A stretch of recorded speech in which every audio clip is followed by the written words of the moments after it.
The blizzard of 2019 in Millbrook, Maine, wasn't just another winter storm. For James Peterson, a single father, barely keeping his heating bills paid, it would become the turning point that changed everything. That night, when he opened his door to a stranger in a torn wedding dress, he had no idea he was about to meet the heir to the largest agricultural empire in New England. Before we jump back in, tell us where you're tuning in from. And if this story touches you, make sure you're subscribed, because tomorrow I've saved something extra special for you. James Peterson stared at the eviction notice taped to his front door, his fingers numb from the February cold. 3 months behind on rent. His landscaping business had dried up with the winter frost, and his savings had evaporated faster than morning dew. Inside, his 7-year-old daughter Emma was finishing her homework at their wobbly kitchen table, unaware that their world was about to collapse. "Dad, the heater's making that funny noise again," Emma called out, her voice carrying. Through their small duplex apartment, James crumpled the notice into his pocket and forced a smile as he entered. "I'll fix it tomorrow, sweetheart, promise." The radiator clanged and sputtered, barely pushing out enough heat to warm the drafty space. James had already turned the thermostat down to 65 degrees to save money, but even that felt like a luxury. Now, he checked his wallet, $37 and some loose change. Enough for groceries for a few days, but not enough to keep the lights on past next week. That evening, as Emma slept, James sat at the kitchen table with a calculator and a stack of bills. The numbers didn't lie. Without a miracle, they'd be homeless by March. The first snowflakes began to fall around midnight. By morning, the weather app on James's cracked phone screen showed a severe blizzard warning. Schools were closing, roads would be impassable. James watched the snow accumulate from their window, wondering how he'd shovel their driveway with a sore back and a shovel that was more tape than metal. "Dad, look at all the snow." Emma pressed her face against the frost-covered window. "Can we build a snowman?" "After breakfast, kiddo. First you need to eat something warm." James opened the refrigerator, half a gallon of milk, 2 eggs, a loaf of bread with a few slices left. He'd made Emma's lunch the night before with peanut butter that was running low. Their dinner options were getting creative and sparse. As he scrambled the eggs, his phone buzzed. A text from his sister in Boston. "Heard about the storm. You guys okay up there?" James typed back, "All good, just snowed in." He couldn't bring himself to tell her the truth. She had her own family to worry about, and he'd already borrowed money from her twice this year. The morning dragged on. Emma colored pictures of snowflakes while James called local businesses, hoping someone needed snowplowing services. No luck. Everyone already had their regular contractors, and most weren't even open today. Around 2 in the afternoon, the power flickered. James held his breath. It stayed on, but the radiator's weak attempts at heating became even more pathetic. He bundled Emma in 2 sweaters and made her wear her winter coat inside. "Are we camping?" Emma asked, sitting on the couch, wrapped in blankets like a cocoon. "Yeah, sweetheart, just like camping." The wind howled outside, rattling their windows. James checked the weather app again. The storm was intensifying. 18 inches of snow expected, with winds up to 50 millimeters. They were truly trapped now, even if he wanted to go somewhere. As evening approached, James made grilled cheese sandwiches for dinner, the last 2 pieces of bread they'd need to get creative tomorrow. He watched Emma dip her sandwich in the little bit of tomato soup he'd heated up, her cheeks rosy from the cold, despite the indoor temperature. It was just after 7 when they heard the pounding on the door. At first, James thought it was just the wind. But then it came again, sharp, desperate knocks that broke through the howling storm. "Stay here, Emma." James grabbed the baseball bat he kept by the door. Who would be out in this weather? He opened the door a crack, the security chain still. Engaged, a blast of icy wind hit his face, and snow swirled into their entryway. Through the blur, he saw a figure, someone in what looked like a torn white dress, shivering violently. "Please!" a woman's voice called out, barely audible above. "The wind. I need help." James unhooked the chain and opened the door wider. The woman stumbled inside, nearly collapsing. She was wearing a wedding dress, or what was left of one. The delicate lace was torn, the hem muddy and wet. Her dark brown hair was plastered to her face, and her lips had a slight blue tinge. "Oh, my God," James muttered, catching her before she fell. "What happened to you?" "My car got stuck. Been walking." Her teeth chattered so badly she could barely speak. The blizzard of 2019 in Millbrook, Maine, wasn't just another winter storm. For James Peterson, a single father barely keeping his heating bills paid, it would become the turning point that changed everything. That night, when he opened his door, to a stranger in a torn wedding dress, he had no idea he was about to meet the heir to the largest agricultural empire in New England. Before we jump back in, tell us where you're tuning in from, and if this story touches you, make sure you're subscribed, because tomorrow I've saved something extra special for you. James Peterson stared at the eviction notice taped to his front door, his fingers numb from the February cold. 3 months behind on rent. His landscaping business had dried up with the winter frost, and his savings had evaporated faster than morning dew. Inside, his 7-year-old daughter Emma was finishing her homework at their wobbly kitchen table, unaware that their world was about to collapse.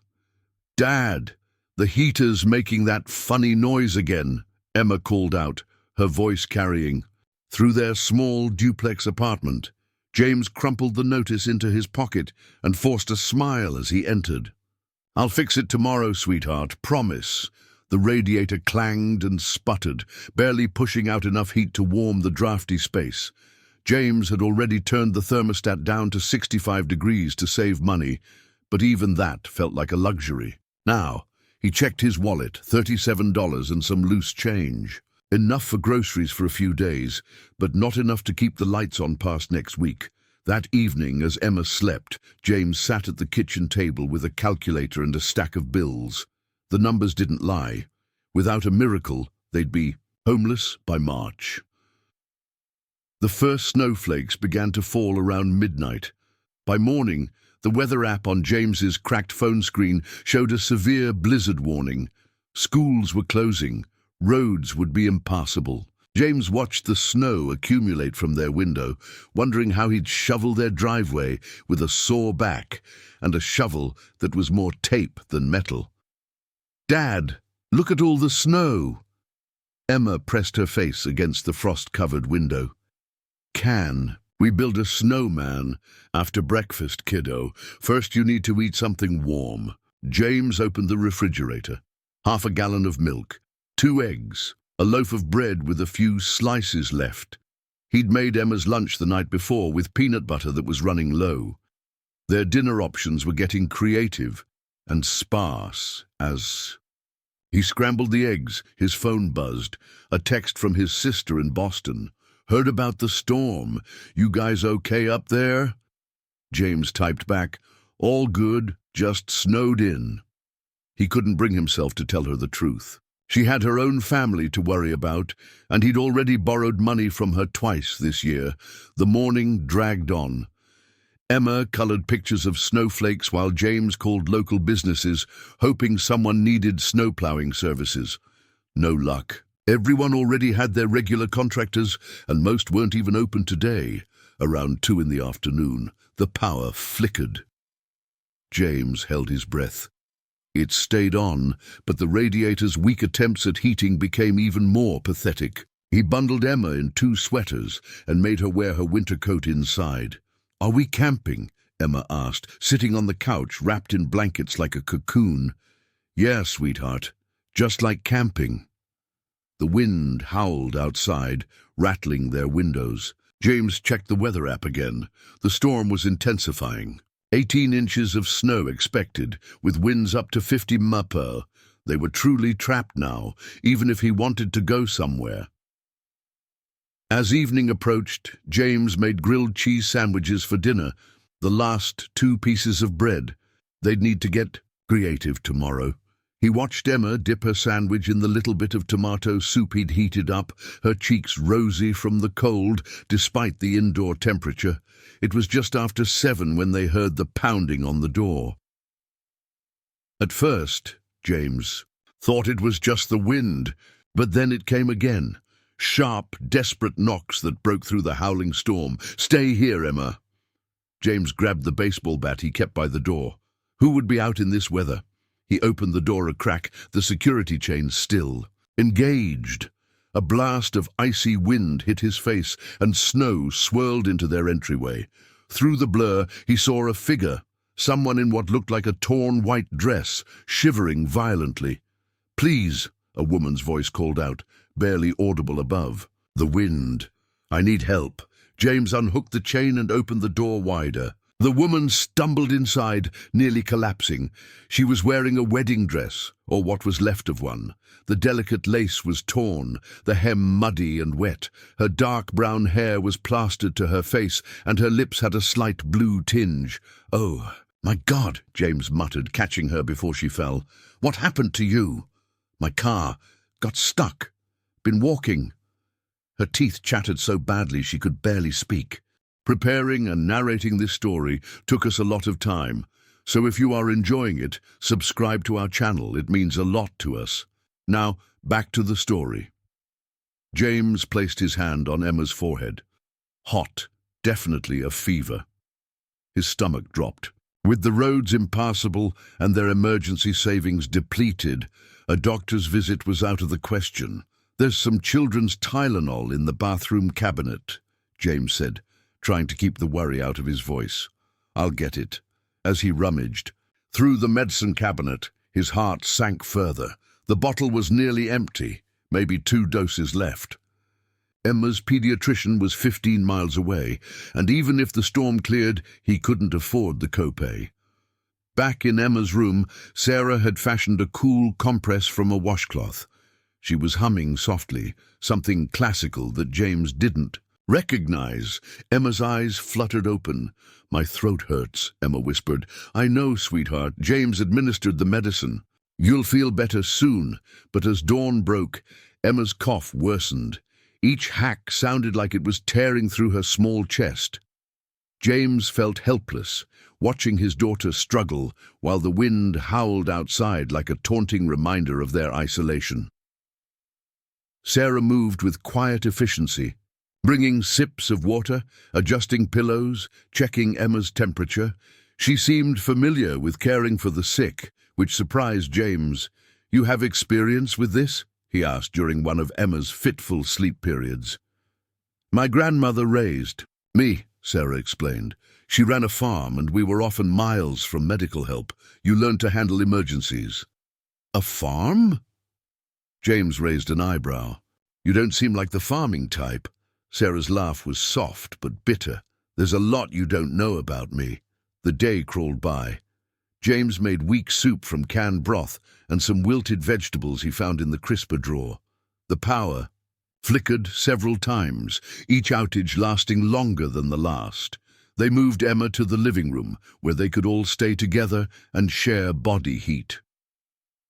By afternoon, Emma's fever had spiked to 102.5. James was contemplating desperate measures. Maybe hiking to the main road, flagging down a plow truck, begging for help. But leaving Emma in this condition seemed impossible.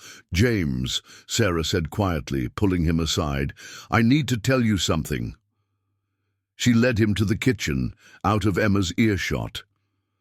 "I have connections, medical ones. If you'll let me use your phone to make a call." "To who? We're in the middle of a blizzard. Nothing's getting through these roads." Sarah hesitated. "My family has resources. There are people who owe us favors. Big favors." James studied her face, seeing something he'd missed before, confidence masked by recent heartbreak. "Who are you really, Sarah?" Before she could answer, the power went out completely.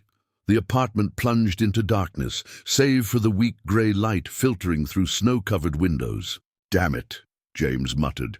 He found flashlights and some candles, but their situation had gone from bad to dire. Without heat, Emma's condition could deteriorate rapidly. Sarah borrowed James's phone, stepping into the bathroom for privacy. He could hear her speaking in low, urgent tones. The words emergency and immediately carried through the door. When she emerged, her face was different, set with determination. "Help is coming!" "From who? What did you do?" "A private medical team. They're flying in from Boston as soon." "As there's a break in the storm," James stared at her. "A private medical team? Who the hell are you?" Emma's cough interrupted their standoff. Sarah moved quickly back to the living room, while James stood frozen, his mind racing. Something wasn't adding up. No one commanded private medical flights unless the next several hours blurred together. Emma's fever climbed. Sarah packed snow in plastic bags to create makeshift ice packs. James tried calling 911, but the lines were jammed with emergency calls from across the county. As darkness fell again, they huddled on the couch under every blanket they could find. The temperature in the apartment had dropped below 50 degrees. Emma's teeth chattered between coughs. "Tell us a story," Emma asked weakly. "About the farm princess." Sarah looked at James, who nodded. She began weaving a tale that seemed too detailed to be made up, about a girl who inherited thousands of acres from her grandmother, who grew it into the largest organic farming operation in New England, who built processing facilities that employed entire towns. The princess tried to escape.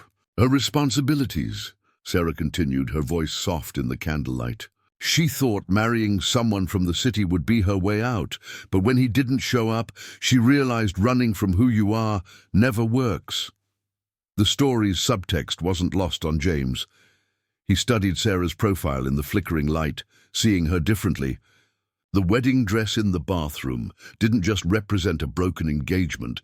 It symbolized an escape attempt from a life of enormous responsibility. Emma drifted off during the story. James moved carefully, lifting her to carry her back to bed, but she woke slightly. "Sarah can be my new mom," Emma mumbled into his shoulder. James met Sarah's eyes over Emma's head. Something passed between them, understanding perhaps, or recognition of how quickly their lives had intertwined in this crisis. After settling Emma back to bed, James returned to find Sarah on the couch, wrapped in a quilt. "I'm sorry about what Emma said," James began. "Don't be. She's been through a lot. So have you, it seems." James sat beside her. "Want to tell me about this farm empire you apparently run?" Sarah pulled the quilt tighter. "Matthews Farms. We own over 50,000 acres across New England. 15 processing facilities. We supply organic produce to every major grocery chain on the East Coast." "Jesus," James breathed. "And you were walking through a blizzard in a wedding dress?" "David, my ex-fiancé. He knew about my inheritance, but thought he could modernize everything, sell off the land, move to conglomerates. When I found out his real plans yesterday morning, I should have called it off. Instead, I stood at the altar for 2 hours, hoping I was wrong about him." "I'm sorry." "Don't be. You saved me from a worse heartbreak." She paused. "You saved a lot more than that, actually." Another silence fell between them. James processed this new information while Sarah watched the candle flames dance. "So about this medical team?" James finally asked. "Our legal department keeps specialists on retainer. Farming accidents happen more often than you'd think." She checked James's phone. "There's a text. The helicopter is waiting for a weather window. They think Dawn might give them their chance." James rubbed his face. "I can't afford. They're already on the payroll." Sarah interrupted gently. "And James? Yeah? I've been watching you these past 2 days. The way you care for Emma, how you struggle with pride instead of asking for help, how you took in a stranger without hesitation." She looked at him directly. "My grandmother would have liked you." The compliment hit unexpectedly. James hadn't felt valued in a long time. Not since his wife left, taking his confidence with her. The night dragged on. Emma's fever peaked at 103.2, and James made alcohol baths to try cooling her skin. Sarah produced a business card from somewhere. It had survived despite her ordeal, and made another call, this time to a pharmacist who apparently also owed the Matthews family favors. "There's a 24-hour pharmacy in Augusta," she reported. "They're preparing antibiotics and fever reducers. The medical team will pick them up on their way here." Augusta is 100 miles away. The Matthews name opens doors, James. That's both a blessing and a curse. Just before dawn, Emma's breathing became labored. James considered breaking down their door if necessary to get her to help. Blizzard be damned. But Sarah remained calm, checking vitals, timing breaths. "My grandmother faced polio outbreaks on the farm in the 1960s, she explained. "She taught me basic field medicine. Emma's fighting this, James. She's stronger than she looks." "She gets that from my side," James tried to joke, but his voice cracked. Sarah reached across the space between them and took his hand. "She gets it from her father, who never gives up, even when everything seems impossible." At 6:23 a.m., James's phone buzzed. A text from an unknown number. "Inbound. ETA 7 minutes." True to their word, the helicopter appeared through the breaking dawn, landing in the apartment complex's parking lot. 2 paramedics rushed in with medical bags and portable equipment. What followed was a blur of efficiency. Emma's vitals were checked, blood samples taken, antibiotics administered. The lead paramedic, Dr. Chen, she introduced herself, confirmed bronchitis with a possible bacterial infection. "You did everything right," Dr. Chen assured James as they worked, keeping her hydrated, monitoring the fever. Another day without treatment could have been serious. They set up an IV for antibiotics and fluids. Within an hour, Emma's breathing had eased slightly. Dr. Chen recommended they transport her to Boston Medical for overnight observation, but Emma was improving enough that it wasn't critical. "Your choice, Mr. Peterson," Dr. Chen said. "We can take her now, or I can leave you with medical supplies and instructions. The antibiotics should handle this as long as it's not pneumonia." James looked to Sarah, who had been quietly observing. "Your call, James, but Boston has world-class pediatric care." The unspoken message was clear. It wouldn't cost him anything. But James's pride fought against accepting further charity. "Just give me the supplies," he decided. "I'll watch her closely. If she doesn't improve by tonight, I'll reconsider." Dr. Chen nodded approvingly. "I'll leave my number. Call immediately if her temperature spikes again or breathing worsens." As the medical team prepared to leave, Dr. Chen pulled Sarah aside. James overheard fragments.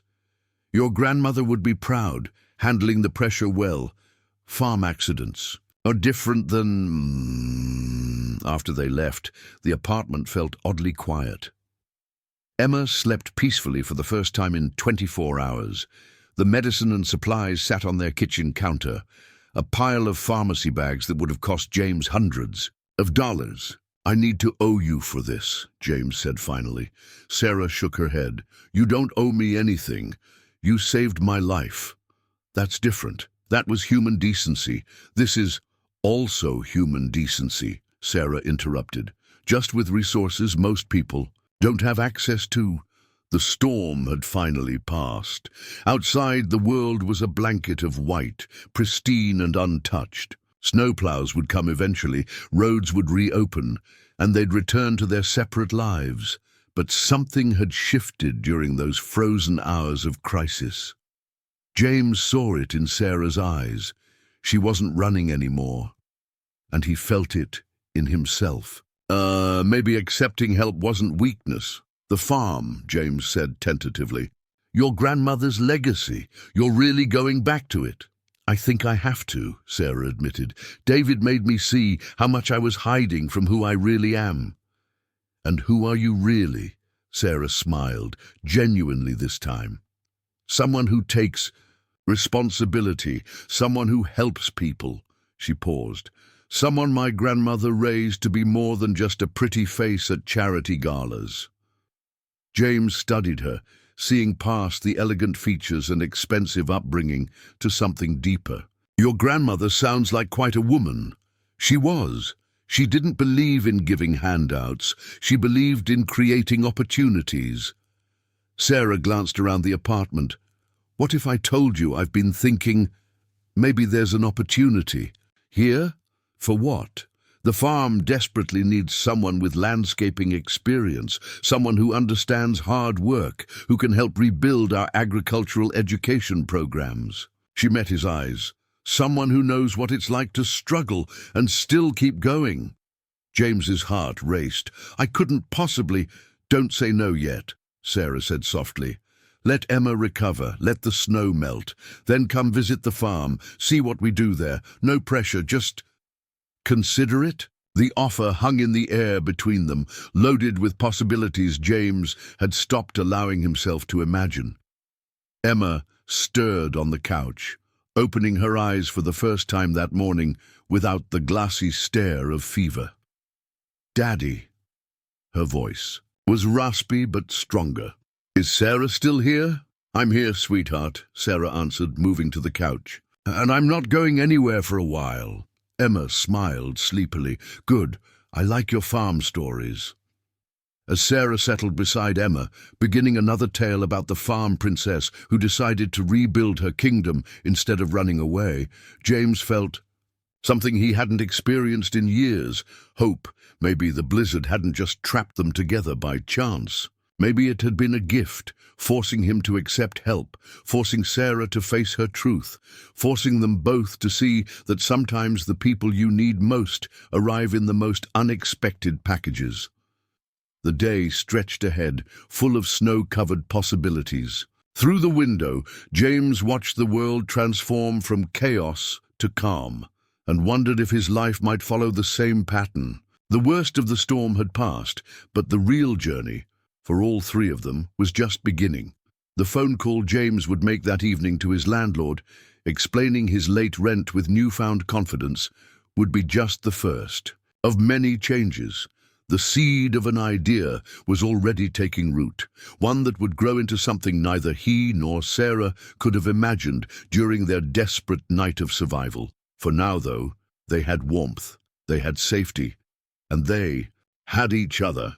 Sometimes, James realized, that's precisely where the best stories begin, in the quiet moments after the storm, when the world is covered in fresh snow and anything seems possible. The snow was still falling lightly 3 days later as James navigated his pickup truck down the winding mountain road toward Matthew's farm.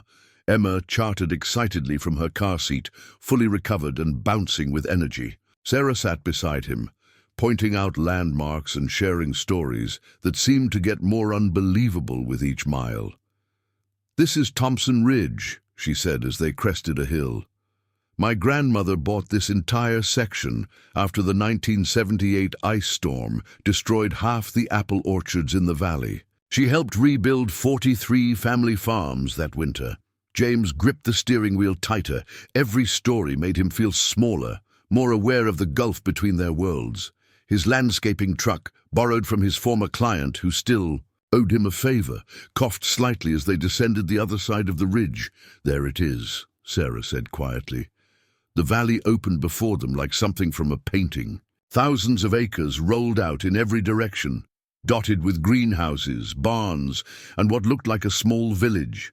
At the center stood a colonial mansion, its white pillars gleaming even in the gray winter light. That's not a farm, James muttered. That's an estate. The main house was built in 1847, Sarah explained, but we haven't lived there full-time since the 1960s. Grandmother converted it to office space and a training facility. The truck's radio had been tuned to a weather station, and now it crackled with wind warnings. Another storm was building off the coast. We should head back, James said automatically. I told you, we're prepared for anything here. Sarah touched his arm. Trust me. Those 2 words carried more weight than they should have. Trust wasn't something James gave easily anymore. At the entrance gate, a weathered farmer in his 60s flagged them down. His face lit up when he saw Sarah through the passenger window.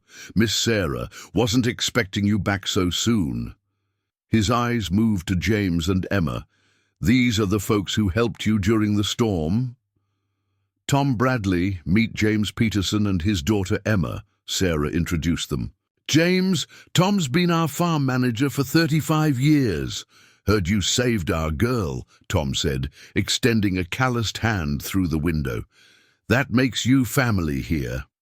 James's grip was firm, meeting the older man's handshake with respect. "I didn't do anything special." "That's where you're wrong, son," Tom said. "Special is finding someone who needs help and not looking for reasons to ignore it." The compliment hit unexpectedly. James had spent months feeling useless, watching his life crumble while his wife's criticism echoed in his mind. Now strangers were treating him like a hero for something he considered basic human decency. They drove through the property, passing workers who waved at Sarah with genuine warmth, not the formal respect he'd expect for a boss, but something more familiar. "I grew up here," Sarah explained, noticing his observation. "Worked every job from picking berries at 6 to running tractors at 16. Grandmother insisted on it." The administrative building buzzed with activity despite the rural setting. People in suits mixed with those in work boots, all moving with purpose. Sarah led them to a conference room where a leather portfolio waited on the mahogany table. "Before we discuss anything official," Sarah said, "I want Emma to see something special." She pressed a button on the wall panel and floor-to-ceiling screens illuminated, displaying live feeds from various parts of the farm. Emma pressed her face against the glass wall. "Look, Daddy, baby cows." "Those are calves," Sarah corrected gently. "And in Greenhouse 7 we have the strawberry plants Emma helped inspire." The screen shifted to show workers tending to experimental strawberry plants under specialized lighting. Sarah had mentioned during their blizzard conversations that Emma's favorite fruit gave her an idea for a new winter growing program. "My berries?" Emma's eyes widened impossibly. "Your berries," Sarah confirmed. "If the program works, thousands of children across New England could have fresh strawberries all winter." James felt something shift in his chest. This was how privilege could be used, not just for personal gain, but to solve real problems. "We could arrange daycare here on the property," Sarah continued, opening the portfolio. It contained detailed plans, contracts, benefit packages. "The elementary school in town is excellent. Dr. Jennifer Chen, you met her during the blizzard, and runs our medical clinic on site." "Slow down," James said, his head spinning. "I haven't even said yes to an interview." "Fair enough." Sarah closed the portfolio. "Tom, would you give James the real tour? Show him the agricultural education center I mentioned." The next 2 hours challenged everything James thought he knew about farming. The education center housed advanced hydroponics labs, climate-controlled growing rooms, and a workshop where teenagers learned to repair everything from irrigation systems to drone equipment. "We train about 200 kids a year," Tom explained, as they walked through a greenhouse where students transplanted seedlings. "Not all go into farming, but they learn skills that serve them anywhere." "My ex-wife would hate this," James said without thinking. The admission slipped out, surprising them both. Tom chuckled. "People who don't understand hard work usually hate places like this. They see dirt and think beneath them, don't realize they're looking at the foundation of everything." At the equipment garage, James ran his hands over a John Deere tractor modified with GPS systems. "Is this what farmers use now?" "Progress doesn't mean forgetting the basics," Tom said. "We still get our hands dirty. Technology just makes the dirt more productive." By the time they returned to the main building, Sarah had Emma surrounded by farm maps, teaching her to trace irrigation systems with her finger. "The blue lines are water," Emma explained proudly as James entered, "and the green circles are where plants drink." "Smart girl," Tom observed. That evening, Sarah insisted they stay for dinner in the executive dining room. The conversation flowed naturally. Tom sharing stories about Sarah's grandmother, Sarah explaining her vision for expanding the farm's community programs, Emma asking questions that made them all laugh. "Grandmother believed in circles," Sarah said, refilling James's wine glass. "What you give out comes back transformed but recognizable. You helped me during the storm. Now I want to help you, but it's not charity, it's continuation." "I'm not qualified for any of this," James admitted. "I ran a two-man landscaping operation. This is corporate agriculture." "You're wrong about two things," Tom interjected. "First, this ain't corporate anything. This is still family farming, just grown big enough to help more families. Second, you are qualified." He tapped the calluses on James's hands. "These tell me you understand real work. Everything else can be taught." The next morning, Sarah took Emma to see the horses while James toured the facilities alone. He wanted to assess honestly whether he could fit into this world. The scale was intimidating. Over 250 employees, relationships with agricultural, colleges, contracts with major retailers. In the afternoon, Sarah proposed a trial period. 3 months, no obligations after that.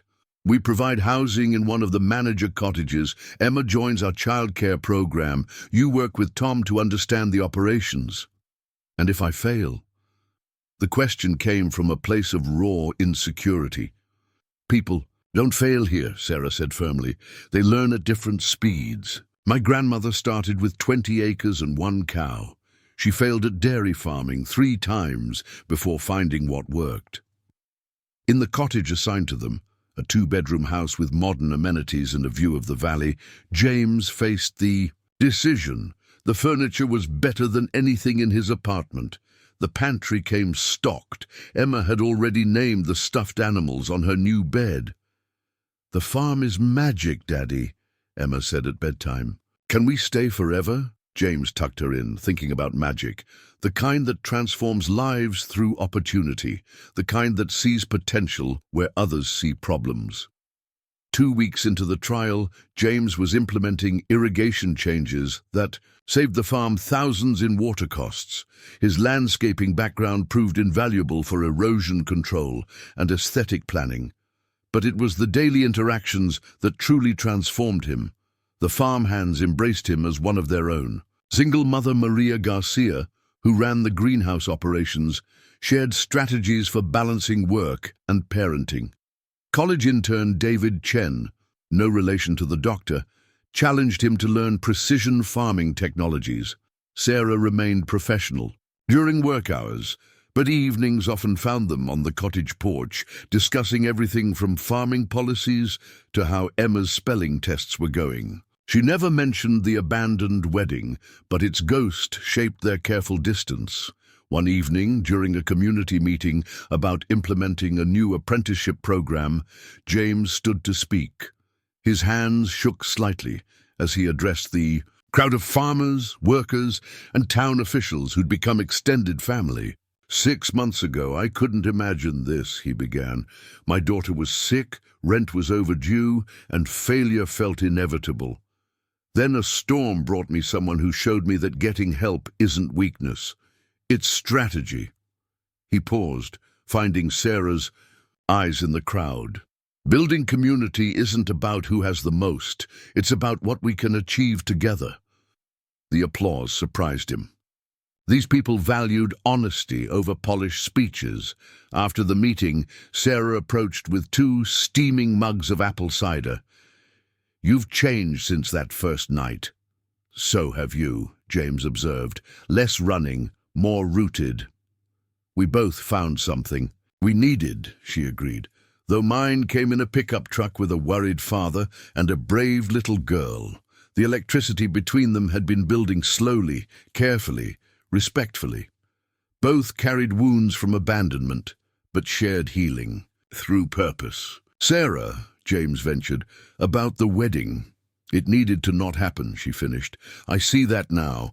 David wanted to marry the Matthews name, not the Matthews person. The person is worth more, James said quietly. Their eyes met over the cider steam. Understanding passed between them, of attraction, of timing, of second chances that arrive unexpectedly during blizzards. Season changed into spring at Matthews' farm. James implemented landscape designs that caught the attention of agricultural journals. Emma thrived in the farm school, her natural curiosity finding endless outlets. The cottage garden James planted became a testing ground for community gardening programs. 3 months stretched into 6. The trial period became permanent employment, with benefits that made James's head spin. Healthcare, education fund for Emma, profit sharing.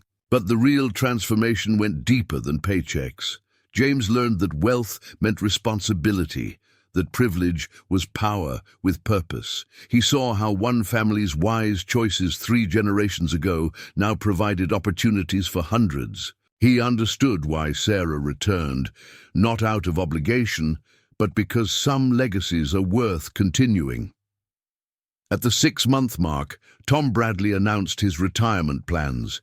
His replacement, he proposed to the board, sat in that very room. James knows how dirt works, how people work, how systems work. He's earned this recommendation. The board's approval was unanimous. James Peterson, who once couldn't pay his rent, would become assistant farm manager of Matthews Farm. The irony of titles, landlord to leader, wasn't lost on anyone. Sarah's congratulations came privately that evening as they watched Emma play on the swing set Tom had built behind the cottage. My grandmother would have liked this symmetry, Sarah said. You came here in a storm. Now you're part of keeping the farm, steady through whatever storms come next. And you, James asked, are you staying or still got one foot out the door? Sarah turned to face him fully. The setting sun caught her profile, reminding him of that first night when candlelight had revealed her beauty through vulnerability. I'm staying, she said.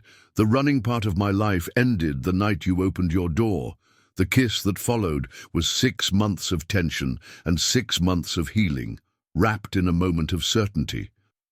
When they parted, Emma's delighted squeal from the swings made them laugh.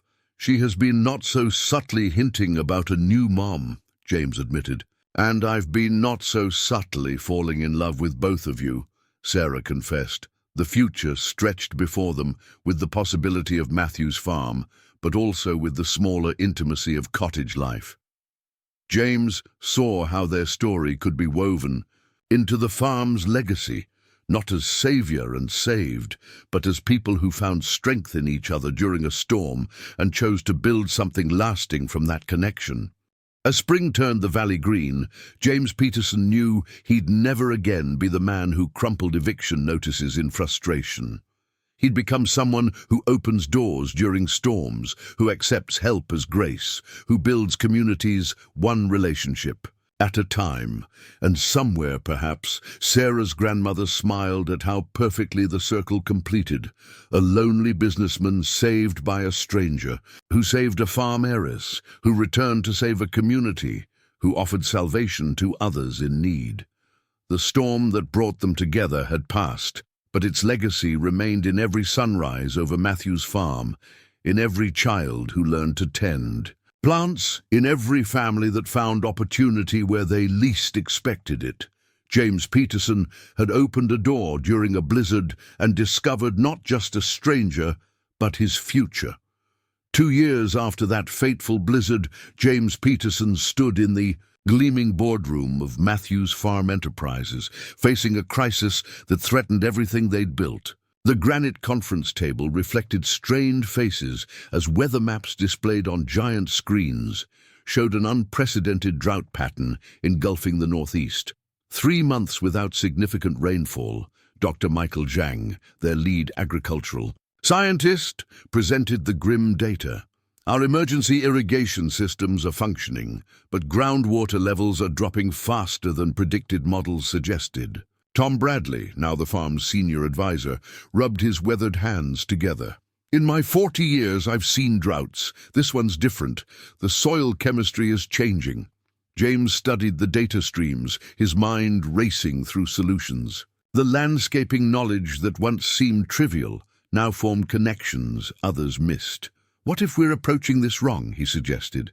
Instead of fighting the drought, what if we adapt to it? Sarah, who'd taken the official role of CEO after her grandmother's sister passed away unexpectedly 6 months prior, nodded for him to continue. Their professional partnership had grown as strong as their personal one. The experimental xeriscaping. In project we tested last year, James continued, pulling up his proposal on the screens. We can apply those principles at scale. Drought-resistant crops in vulnerable areas, modified irrigation patterns that mimic natural rainfall rather than consistent watering. The idea sparked debate that lasted hours. James's approach challenged traditional farming methods, but the numbers supported his theory. By lunch break, they'd approved a pilot program for the drought-vulnerable eastern sections of the farm. During their sandwich in Sarah's office, Emma FaceTimed from her summer camp program. At 9 years old, she'd inherited her grandmother's fierce intelligence and James's determination. "Mom, are we still having the farm festival?"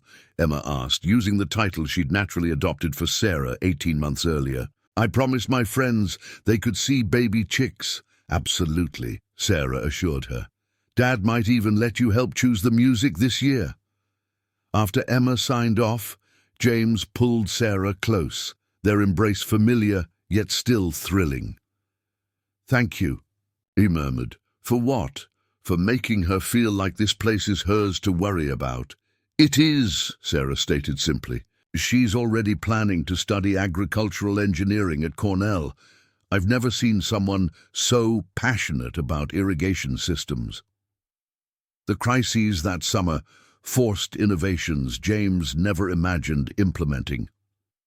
Working alongside Dr. Zhang's team, they developed hybrid watering systems that reduced consumption by 35%. Local farmers, initially skeptical of the city boy turned farm manager, now sought his advice on water conservation. One afternoon, while testing soil moisture sensors in the experimental fields, James's phone rang with a familiar but unwelcome name, Lisa Peterson, his ex-wife. "James, I heard you're doing well up there." Her voice carried the same casual confidence that had once made him feel inadequate. "What do you want, Lisa?"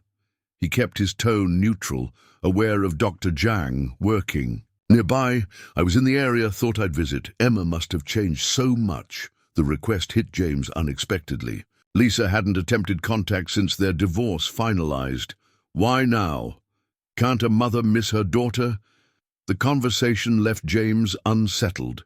He found Sarah later in the greenhouse, where she was working with teens from their agricultural education program. "Lisa called," he said without preamble.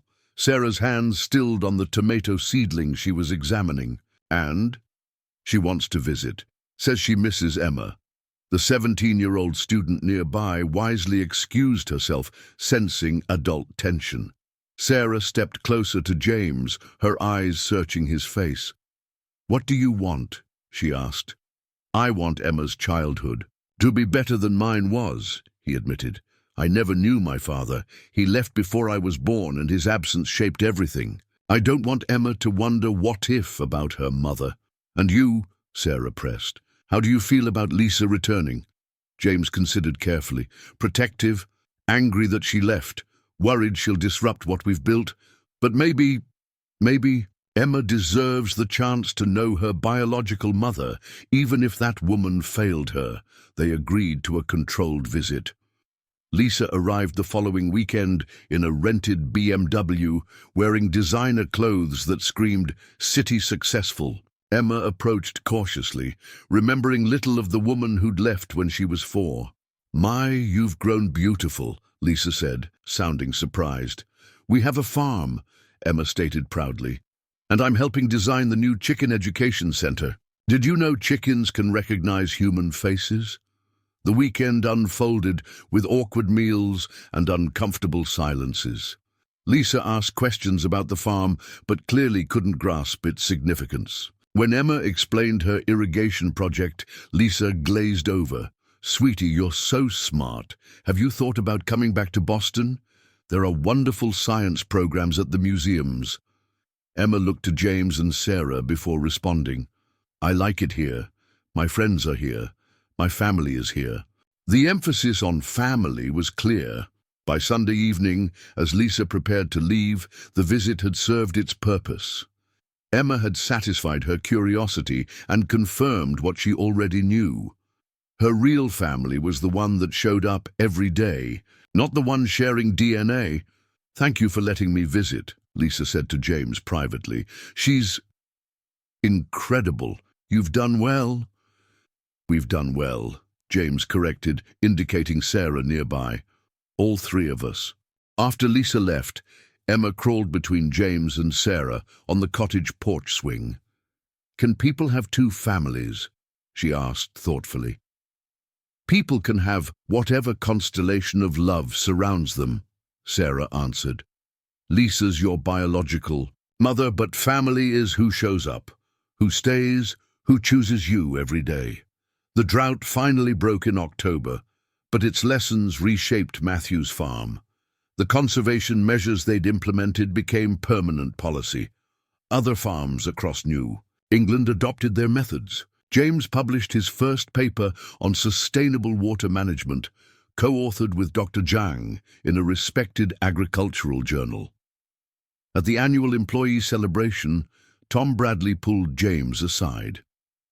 "You know, when Sarah first brought you here, I worried you were running to something instead of from something. And now I see you're running towards something bigger than yourself. That's the difference." Sarah's pregnancy announcement came that Christmas, shared first with Emma over hot chocolate by the cottage fireplace.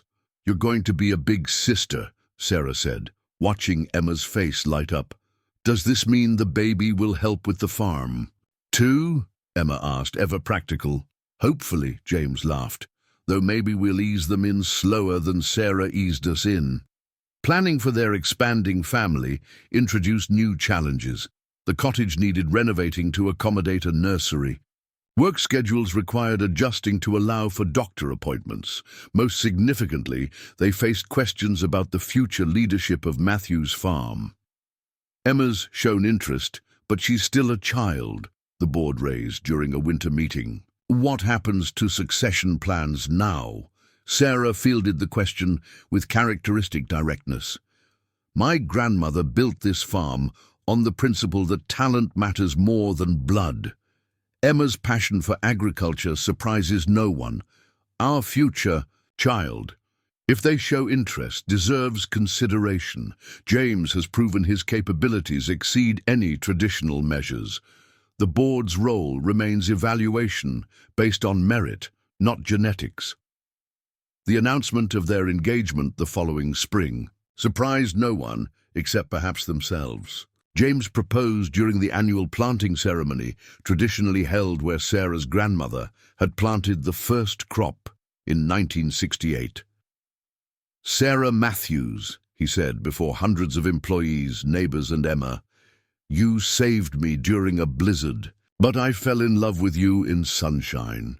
Will you marry me and let me spend forever helping you grow things?" Their wedding, exactly 3 years after Sarah's abandoned altar in Boston, represented everything neither had expected to find. Simple vows spoken in the chapel Sarah's grandmother built for farm workers. Emma as maid of honor, Tom officiating, Dr. Chen among the guests. The ex-fiancé David, who tried to exploit the farm's potential, never crossed their minds. The reception included traditional barn dancing and international folk songs reflecting the farm's diverse workforce. Maria Garcia, now greenhouse manager, gave a toast that captured the essence of Matthew's farm's transformation. 3 years ago, we worried about losing our way. Then a blizzard brought us James, who reminded us that every season has its storms, but those who work together find harvest. Their first child, Daniel Thomas Peterson Matthews, arrived during harvest season. James worked through contractions with Sarah at home, monitoring crop yields via tablet between breathing exercises. When they finally headed to the hospital, Tom joked that the boy was already showing agricultural dedication by timing his arrival during the busiest season. Emma adapted to big sisterhood with grace, far beyond her years. At 10, she often sat with Daniel during board meetings, explaining farm operations in simple terms. "The tractors are like big toys that grow food," she'd say, while Daniel gurgled appreciatively. The day-to-day reality of blending business with family presented constant negotiations. Morning started at 5 a.m. with farm reports alongside baby bottles. Board meetings accommodated breastfeeding breaks. The cottage office doubled as a playroom where Emma practiced algebra, while Daniel learned to crawl between filing cabinets. The most dramatic test of their unified leadership came 18 months after Daniel's birth, when a corporate farming conglomerate launched a hostile takeover attempt. Premium Agriculture International, backed by significant Wall Street funding, had been quietly purchasing smaller farms throughout New England. They're offering 3 times market value. The board's finance committee reported during an emergency meeting. Many shareholders are considering. James studied the documents while Sarah held Daniel. The baby had inherited his mother's dark eyes and his father's easy smile. Emma sat between them, surprisingly calm for an 11-year-old facing potential. Loss of everything they'd built. "What would great-great-grandmother have done?" Emma asked Sarah. "She would have asked what the land needed, not what the money wanted," Sarah replied. The battle for Matthews' farm became regional news. James found himself leading community meetings, explaining how corporate farming reduced agricultural jobs, while exhausting soil faster than nature could replenish. Sarah testified before the State Agricultural Committee about family farms' role in maintaining rural economies. Their counteroffer to shareholders represented innovative thinking, profit-sharing programs that tied employee welfare to farm success, conservation funds ensuring land protection for future generations, and educational partnerships expanding Matthews Farm's impact. The shareholders' vote came down to a narrow margin. The deciding factor emerged from unexpected places.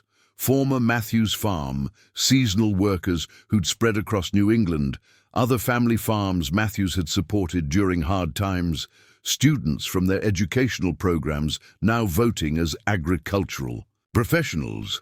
Matthews Farm remained independent, but the battle transformed them. They established the New England Family Farm Alliance, providing resources for smaller operations facing similar pressures. James pioneered cooperative purchasing programs, reducing costs for member farms. Sarah developed mentorship networks pairing experienced farmers with newcomers. During a rare, quiet evening, with Emma doing homework, Daniel asleep, and the farm running smoothly under competent management, Sarah found James on their cottage porch. "Remember when you couldn't afford to fix your heater?" she asked, settling beside him. "Remember when you were running from a wedding altar instead of toward a life?" They sat in comfortable silence, watching fireflies begin their evening dance across the meadow. The farm spread before them, thousands of acres supporting hundreds of families, educational programs inspiring future generations, conservation efforts protecting the land. "I keep waiting for the other shoe to drop," James admitted. "For something. To remind me I don't deserve this." Sarah took his hand, their fingers intertwining with practiced ease.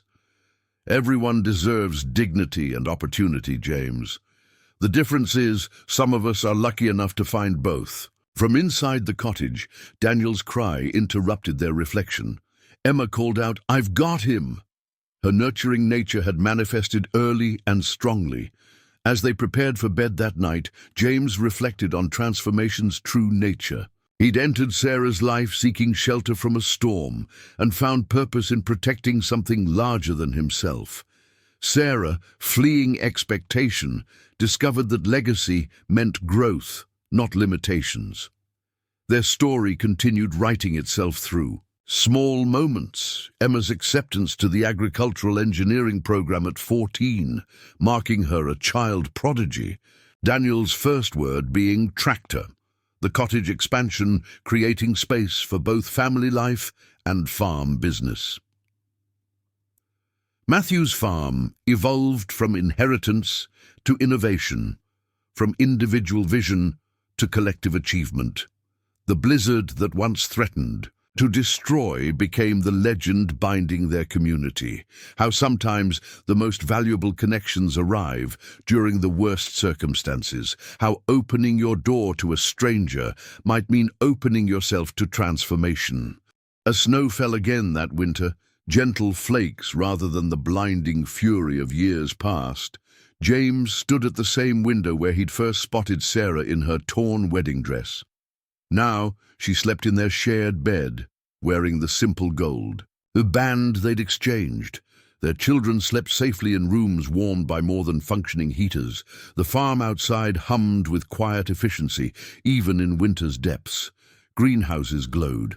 Equipment sat ready for spring. Workers who'd become family prepared for tomorrow's challenges. James Peterson had once believed himself a failure, abandoned by his wife, facing eviction, unable to provide. Now he knew failure is often the moment before transformation begins. The storm that brought Sarah hadn't destroyed his life. It had revealed its hidden potential, and in the morning, when Emma would rush in, asking about her science project on sustainable farming practices, when Daniel would demand stories about the great blizzard, when Sarah would kiss him while reviewing planting schedules, James would remember. Sometimes, salvation arrives wearing a torn wedding dress, carrying questions that change everything you thought you knew about love, family, and the courage to help strangers become something more. 5 years after the hostile takeover attempt, Matthew's farm had evolved into something neither James nor Sarah could have predicted. The educational center now hosted international delegations studying sustainable agriculture. Emma, at 16, conducted her own research on crop rotation patterns affecting regional microclimates. Daniel, recently turned 5, displayed his father's mechanical aptitude, spending afternoons with the equipment team, learning basic maintenance. The morning began with typical chaos. James rushed between reviewing safety reports from the night irrigation crew and mediating a dispute between Daniel and his breakfast oatmeal. Sarah balanced a conference call with Norwegian agricultural ministers while attempting to French braid Emma's hair for her presentation at the county science fair. "Dad, did you see what I added to my project?" Emma held up her scale model of the farm, complete with miniature irrigation systems she'd programmed to respond to moisture sensors. "The microcontrollers adjust water flow based on real-time data, just like your drought management system." James felt pride swell in his chest.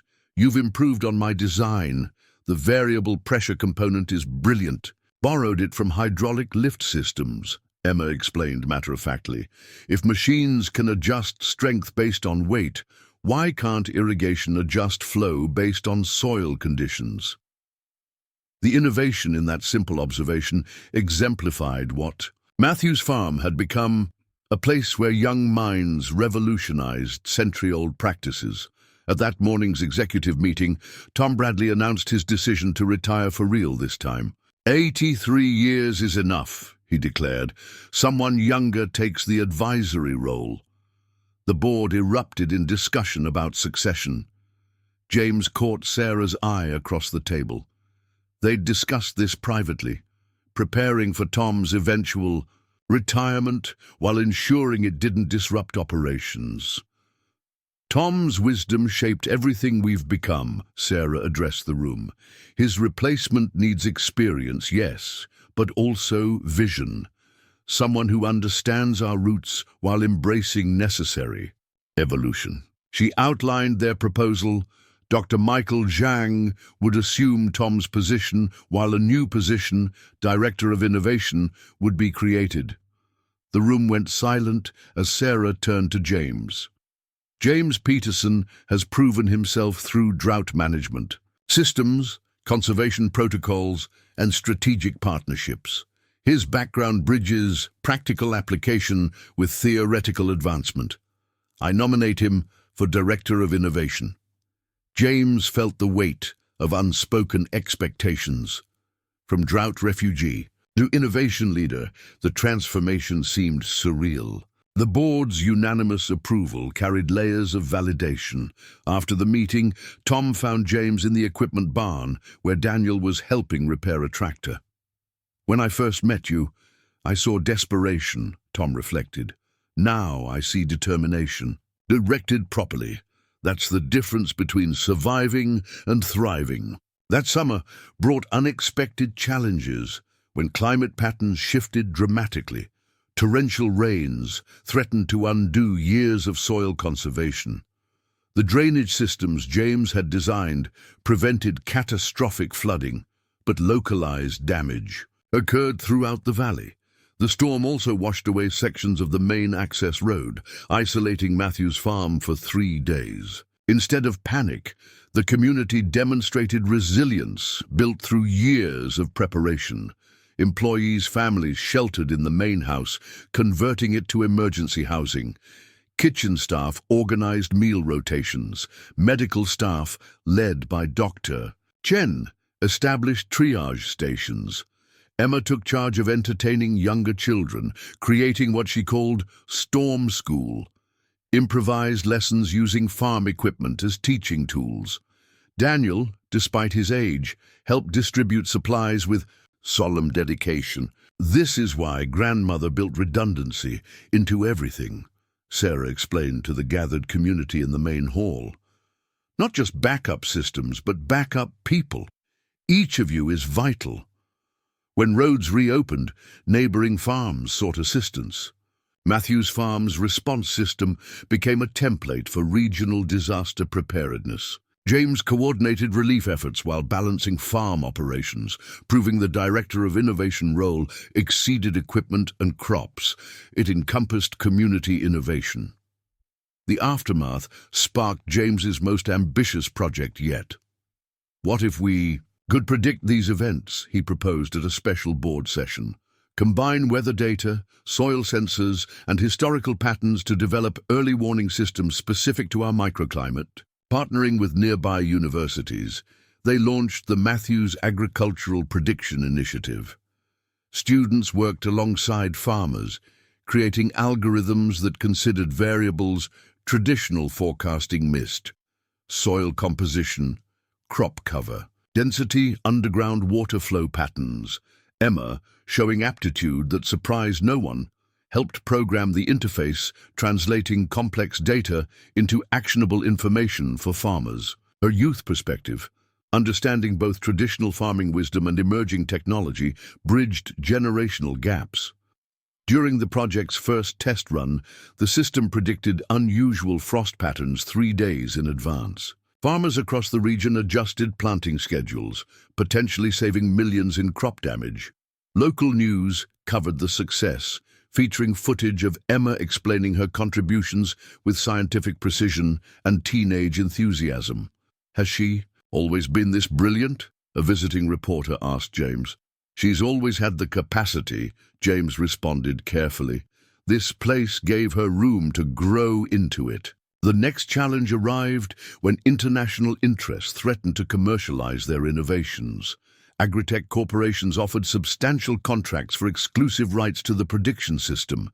The terms were lucrative enough to eliminate Matthew's farm's financial concerns for generations. During marathon board discussions, philosophical differences emerged. Some shareholders, particularly newer ones attracted by recent success, favored monetization. Others, remembering the farm's near-death experience with corporate takeover, resisted. Emma sat quietly in the corner of the boardroom, supposedly doing homework. Her unexpected contribution shifted the debate. "Grandmother's files mentioned the railroad companies in the 1800s, she said, looking up from her history report. They had exclusive contracts with manufacturers, creating transportation monopolies. Food production shouldn't work that way. Food security requires accessible innovation. The room stilled. Sarah and James exchanged glances. Their daughter had just articulated years of careful policy considerations with teenage clarity.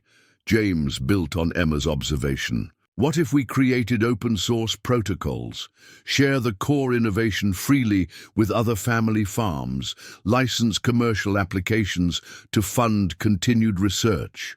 The compromise satisfied multiple constituencies.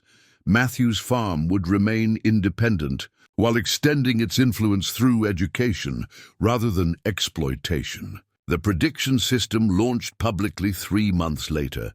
With a user-friendly interface Emma designed specifically for farms without dedicated IT staff. Spring brought another significant transition when Sarah learned she was pregnant again. The news arrived during Emma's college acceptance celebrations. She'd chosen Cornell for agricultural engineering, following dreams planted during childhood observations of her father's work. "Another harvest is incoming," Tom quipped at the announcement dinner. "This family grows like the crops, with proper care and abundant love." Their third child, a daughter they named Eleanor Grace after Sarah's grandmother, arrived during preparations for Emma's graduation. The convergence of endings and beginnings felt appropriate for farmers accustomed to cyclical patterns. Emma's valedictory address at the local high school referenced her father's journey to Matthew's farm. "My dad taught me that dignity isn't inherited, it's cultivated through choices. Every day you can choose to grow or wither. When a stranger appears at your door during a storm, you can choose fear or faith." She received a standing ovation, particularly from Matthew farm employees who remembered that stormy night years earlier. As Emma prepared for college, James initiated his boldest project yet, the Matthews Innovation Fellowship. Young farmers, agricultural students, and career changers could apply for funded positions where they'd develop practical solutions to contemporary farming challenges. "Your story gives them permission to reimagine themselves," Sarah observed, as James reviewed applications one evening. Eleanor slept in her bassinet, while Daniel played quietly with farm equipment schematics. "Our story," James corrected. "You showed me it's possible to return to yourself rather than run from who you are." The fellowship's first cohort included surprising diversity: a former attorney developing legal protections for farmland, an artist creating visualization tools for complex agricultural data, a chef establishing farm-to-table networks that benefited local farmers directly.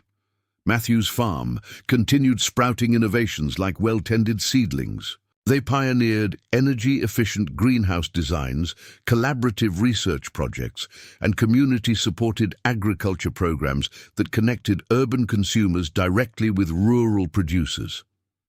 Emma's first semester at Cornell brought weekly video calls filled with engineering excitement.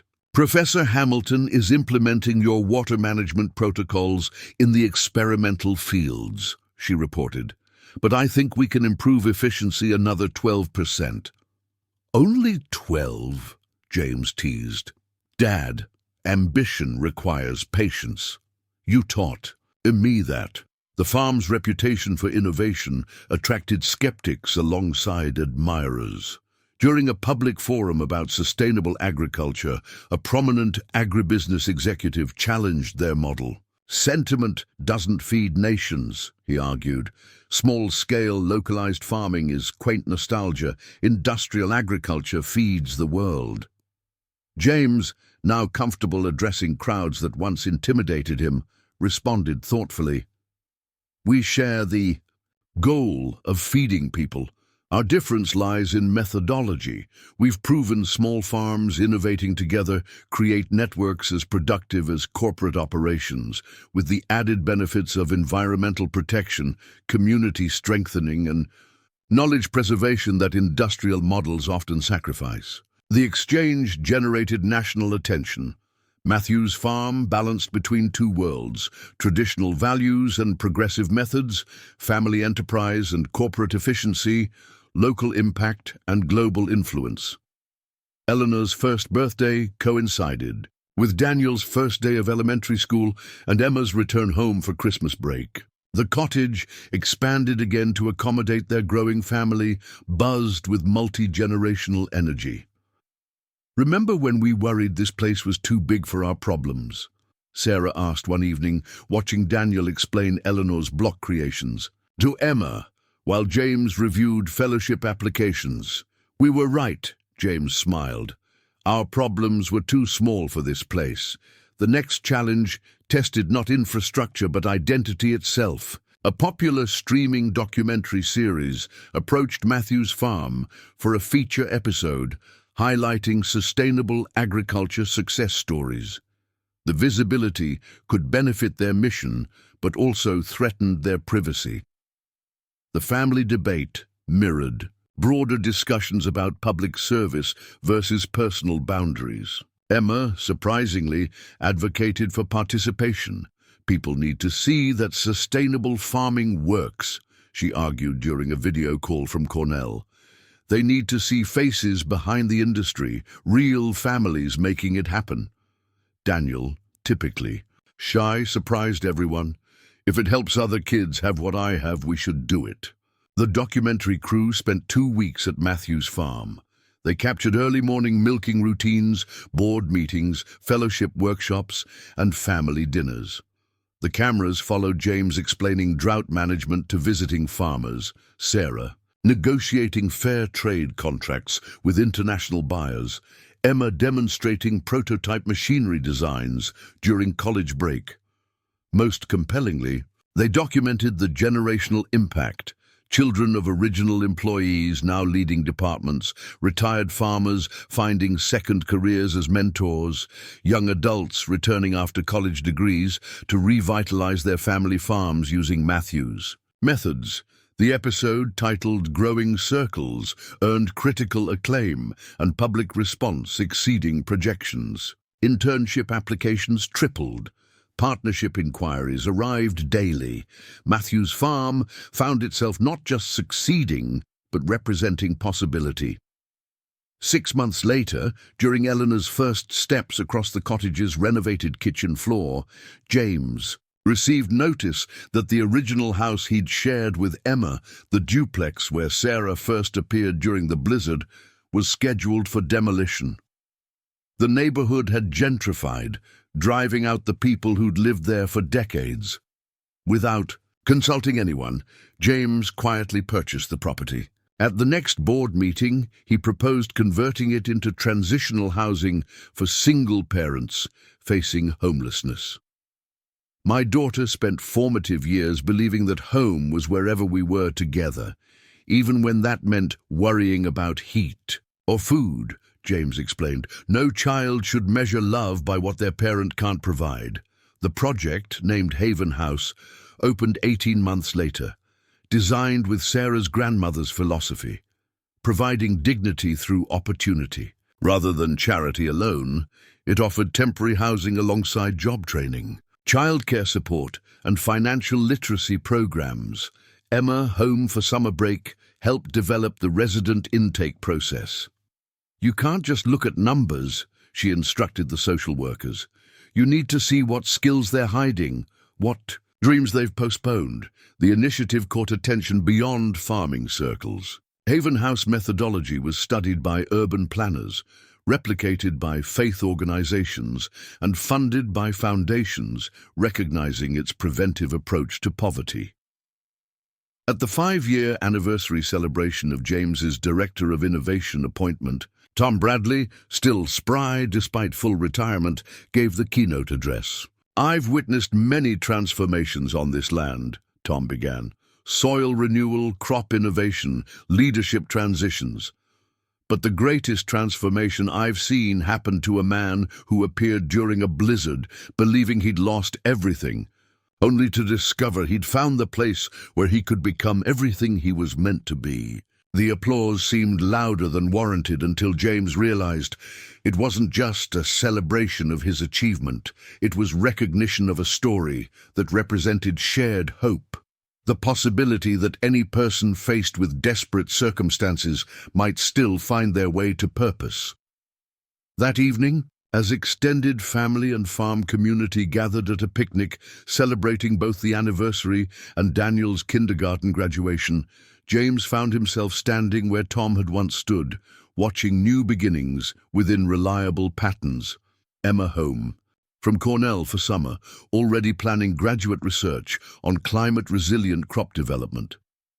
Daniel is preparing to start first grade, showing Eleanor's baby hands how to pet the barn cats.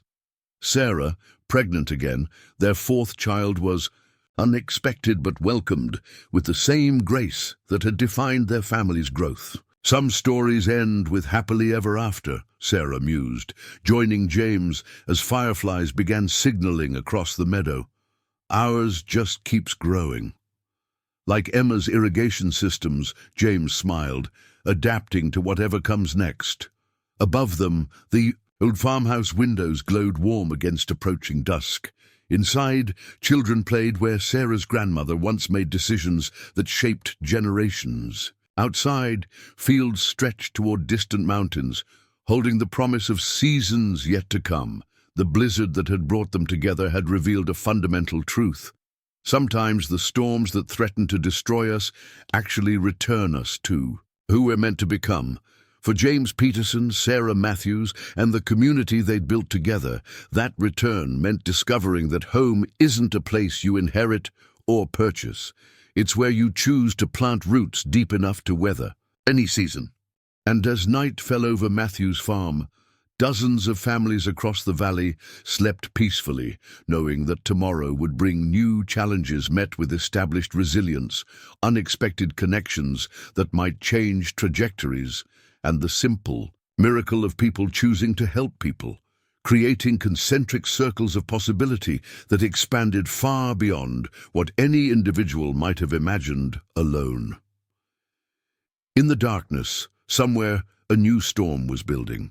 But here, they'd learned to trust that every storm eventually passes, leaving behind either destruction or opportunity.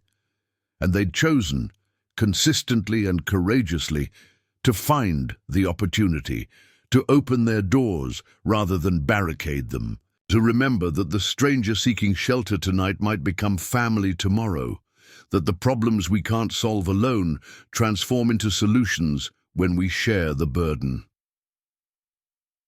The story of Matthew's farm would continue writing itself through generations. To come, each new crisis met with inherited wisdom and fresh innovation, each success building foundation for future challenges, each transformation reminding them that the most powerful changes begin not with grand gestures, but with simple acts of kindness offered during storms. The hospital waiting room buzzed with tension as Matthews Farm's leadership gathered for news about James, now 53, who had collapsed during a routine equipment inspection. Sarah gripped her coffee cup, surrounded by their 4 children, Emma, 21, and fresh from her graduate defense at Cornell. Daniel, 15 and showing leadership qualities that impressed even Tom's high standards. Eleanor, 10, and demonstrating Sarah's business acumen. And their youngest, Matthew, 8 years old, with James's mechanical genius and Sarah's determination. The doctors said it could be stress-related, Emma reported, returning from consulting with medical staff. Her agricultural engineering degree meant nothing in this crisis, but her analytical mind sought patterns in symptoms. Dad's been handling too much since he started the international consulting division. The irony struck Sarah. 12 years ago, they'd worried about paying for medical care. Now, the best specialists in Boston were attending to her husband while their billion-dollar enterprise continued operating seamlessly. But money couldn't ease the fear that gripped her chest. Matthew climbed into Sarah's lap, his 8-year-old, wisdom surfacing. Dad says machinery needs maintenance checks. Maybe his body needed one too. His simple observation broke the tension. Sarah hugged him close, thinking of how James's presence shaped every member of their family uniquely. Dr. Chen appeared in the doorway, now 68, but still radiant with the energy that had served Matthew's farm for decades. James is awake and asking about the quarterly projections. He's going to be fine, but he needs rest. The relief was palpable. Eleanor, typically the most reserved of their children, began cataloguing all the farm duties they'd need to redistribute during James's recovery. Daniel already had his phone out. Coordinating with the fellowship program, James had expanded into regional chapters. When they finally saw James, propped up in bed with various monitors beeping, his first words were, "Please tell me you didn't cancel the AgTech conference presentation." "James," Sarah scolded, though relief made her voice gentle, "your health is more important than any conference." He caught her hand, squeezing gently. "My health is exactly why that conference matters. We're presenting the predictive healthcare model for farmers, early detection systems that could have caught this before it became serious." Emma perched on the bed's edge, her father's stubborn dedication to work both frustrating and familiar. "You know what the ironies of ironies would be? If you died developing a system to prevent deaths from overwork." The dark humor landed as intended. James chuckled, then winced. "Noted. Your brother's the one who'll take over those systems anyway." Daniel straightened, surprised. "Me? You've been shadowing Dr. Zhang for 2 years, optimizing our efficiency protocols. You see patterns in data others miss. Same gift I had at your age, except you actually listened to warnings." The hospital room became an impromptu family meeting. For the first time, James explicitly discussed succession planning. Emma would lead agricultural innovation, her research already revolutionizing crop genetics. Daniel would manage sustainable operations, his systems thinking perfect for complex resource allocation. Eleanor showed promise in business development, already running mock contracts at elementary school. Matthew, still young, but showing technical aptitude that impressed engineers twice his age, would eventually shape whatever technology emerged next. "But that's years away," Emma protested. "You're not even 60. Farmer Tom didn't step back until his 70s. "Tom stepped back because his body decided for him," James countered. "I'd rather choose my transition than have it forced. Besides, you're ready. All of you." The hospital stay lasted 3 days, during which Matthew's farm experienced its first test of distributed leadership. Emma postponed her postdoctoral fellowship to coordinate from Boston. Daniel managed European delegation visits via video conferencing. Sarah split time between hospital and farm, discovering she could run board meetings from a bedside chair. Tom Bradley visited on day 2, bringing homemade apple pie from the farm kitchen. "You know what scared me most when you arrived that blizzard night?" he asked James. "How desperate you seemed. Desperate people make erratic decisions." "I thought I scared you because I was a stranger." "Strangers are just family you haven't met yet," Tom declared. "No, I worried because you reminded me of myself at 30, thinking I had to solve everything alone. Took me years to learn strength means knowing when to accept help." The doctor's official diagnosis was exhaustion combined with mild arrhythmia, manageable with medication and lifestyle changes, but the incident catalyzed long-planned innovations. Upon returning home, James found the cottage transformed. Daniel had installed ergonomic workstations responding to posture and heart rate. Eleanor had color-coded every document by urgency level. Matthew had programmed the coffee maker to remind about medication times. Emma had created a delegation flowchart distributing responsibilities based on each family member's strengths. "We're not trying to replace you," Emma explained at dinner that first night back.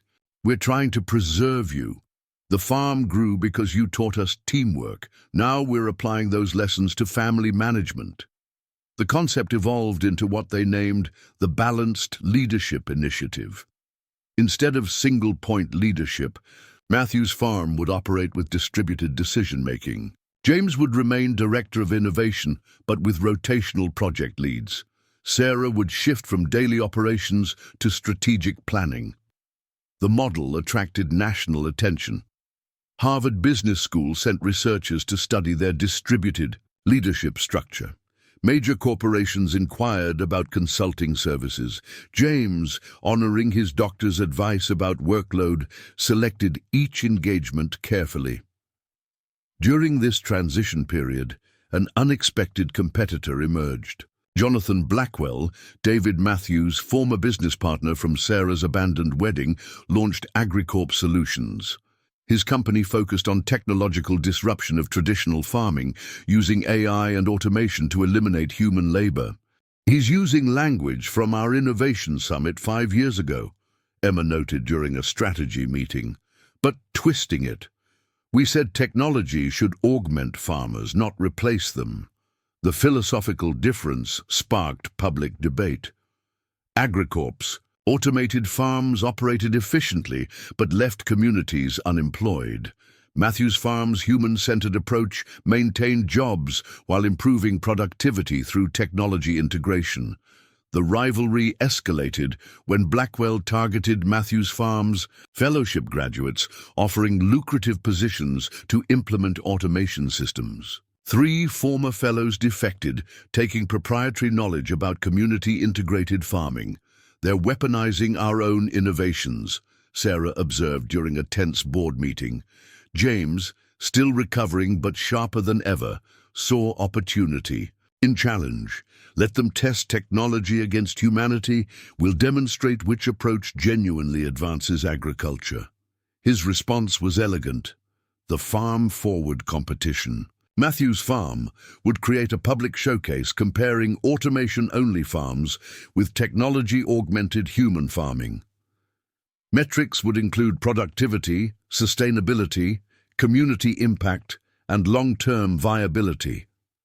The competition attracted international participants. AgriCorp confidently entered their fully automated operations. Matthew's farm partnered with small farms across New England, implementing their human technology integration model. Eleanor, now showing strategic brilliance at 10, suggested the competition include a climate crisis simulation. Real farming handles unexpected weather. Let's see which approach adapts better to emergencies. Her insight proved prophetic. 6 months into the competition, unprecedented spring flooding threatened participants across 3 states. AgriCorp's automated systems struggled with rapid response needs. Their algorithms couldn't adapt fast enough to changing conditions. Matthew's farm's network responded with human intelligence supported by technology. Farmers redirected water, using equipment adjustments Emma had developed. Communities sandbagged critical areas identified by Daniel's predictive modeling. Tom, despite retirement, coordinated volunteer networks remembering emergency protocols from decades of crisis management. The flooding revealed automation's limits, while highlighting humanity's adaptive capability. AgriCorp's farms sustained 30% higher damage. Matthew's farm network recorded unprecedented cooperation levels and minimal losses. Matthew, young but observant, captured the essence during a press conference visit to the farm. "Their robots broke when they got wet. Our people fixed the robots when they broke." The boy's simple observation became the competition's turning point. Public perception shifted toward valuing human resourcefulness over pure automation. As the competition progressed, James embraced his modified role. Reduced operational stress actually enhanced his innovative thinking. He partnered with Mayo Clinic to develop agricultural wellness programs, applying farm health monitoring to farmer health. Heart rate variability studies indicated certain crops helped reduce farmer stress. Ergonomic tractor designs prevented repetitive strain. Sarah's strategic focus yielded breakthroughs in market development. She established direct contracts with school systems, providing fresh organic food at prices comparable to industrial suppliers. The program created stable income for farmers while improving child nutrition across New England. The family dynamics evolved beautifully. Emma published groundbreaking research on crop resilience, earning international recognition. Daniel's meditation practice, started after his father's hospitalization, improved his already impressive systems thinking. Eleanor launched a business club at school, attracting investment from parents for student-run farm stands. Matthew discovered a unique talent for mechanical design. His sketches of improved greenhouse structures caught attention from the fellowship's engineering team. By 9, he was prototyping automated watering systems that responded to individual plant needs. One evening, while reviewing Farm Forward competition results, the entire family gathered in the renovated cottage living room. Sarah had insisted on creating spaces accommodating both work and leisure. "You know what I miss?" James asked, watching fire dance in the hearth he'd repaired years ago. That first winter with just Emma, struggling to keep warm, wondering how we'd survive. "Please don't," Eleanor groaned. Dad's nostalgia for poverty is the family inside joke. "Not poverty," James clarified. "Clarity. When everything's stripped away, you discover what matters most." Emma set aside her research tablet. At 21, she carried wisdom beyond her years, but retained traces of childhood curiosity. "So would you change anything? If you could rewind to that blizzard night?" The question sparked animated discussion. Daniel argued that changing one moment might unravel everything positive that followed. Eleanor, pragmatic as ever, calculated probabilities of alternate timelines. Matthew wondered if they'd still be family in other versions of events. Sarah, listening quietly, finally spoke. "The universe doesn't deal in what-ifs. It offers moments requiring choices. James chose to open the door. That choice created us, not just our family, but our community, our purpose." A knock interrupted their reflection. Dr. Zhang entered, excitement evident. "I apologize for the intrusion, but the competition judges reached consensus." Matthew's Farm's approach demonstrated 43% higher productivity, 67% better sustainability metrics, and complete community retention versus 28% job loss in automated systems. The victory felt less like triumph than validation. James's recovery had reshaped his perspective on what winning meant. Success wasn't dominating markets, but creating systems ensuring everyone benefited from agricultural advancement. Celebrating the competition results required acknowledging competitors' strengths. James proposed inviting AgriCorp to collaborate on hybrid approaches, combining automation benefits with human oversight. The gesture surprised industry observers, but aligned with Matthew's farm philosophy. Blackwell initially resisted, pride wounded, by public defeat. However, financial pressures from his investors forced reconsideration. A landmark partnership emerged, AgriCorp's automation technology licensed to community farms with mandatory job retention clauses. Profits would fund rural education initiatives. "Grandmother would appreciate this irony," Sarah remarked during contract signing. "The man who tried to exploit our farm now contributes to exactly what she envisioned." The farm's 20th anniversary since James's arrival approached. Planning the celebration involved all 4 children, each contributing unique perspectives. Emma proposed showcasing innovations developed by fellowship graduates. Daniel organized land acknowledgements, honoring indigenous farming traditions predating Matthew's farm. Eleanor designed business showcases highlighting economic impact on rural communities. Matthew engineered interactive displays where children could operate miniature versions of farm equipment. Tom Bradley, now in his 80s but insisting on daily farm visits, was chosen to give the keynote address. His speech wove history with hope, acknowledging challenges while celebrating persistence. 20 years ago, a blizzard brought James Peterson to our door. Tom began. "We thought we were saving one man and his daughter. We discovered we were planting seeds for transformation extending beyond any single crop season." The celebration weekend attracted former employees, fellowship graduates, and families whose lives intersected with Matthew's farm's evolution. Among attendees walked the 3 former fellows recruited by AgriCorp, now returning to share lessons learned about balancing innovation with humanity. On the anniversary evening, as fireworks illuminated the valley sky, James found himself on the cottage porch again. The structure had expanded multiple times, but retained original elements: the window where he'd first seen Sarah, the steps where Tom had welcomed him, the porch where life-changing conversations unfolded. Sarah joined him, their children visible. Inside, through new energy-efficient windows, Emma video-conferenced with international collaborators. Daniel tutored younger farm kids in systems thinking. Eleanor organized her business club's next venture. Matthew sketched machinery improvements by lamplight. "What would your 35-year-old self think?" Sarah asked, leaning against him. "With familiar comfort." "That it's impossible," James admitted. "I was prepared to fail at poverty." The idea of succeeding at purpose seemed fantasy. And now? Now I understand that purpose multiplies. The door I opened sent ripples through thousands of lives. Each choice created more choices. Each connection strengthened the whole. Their 4th child, conceived during renewal of vows the previous year, moved within Sarah. Family expansion continued, even as children launched independent paths. Life persisted in creating new beginnings.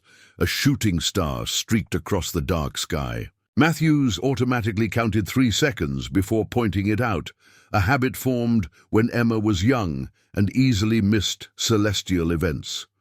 From inside, Matthew called out, "Mom! Dad! I figured out how to make the greenhouses adjust temperature." Using only solar power and thermodynamics, his voice carried the same excitement James once channeled into desperate prayers for rent money.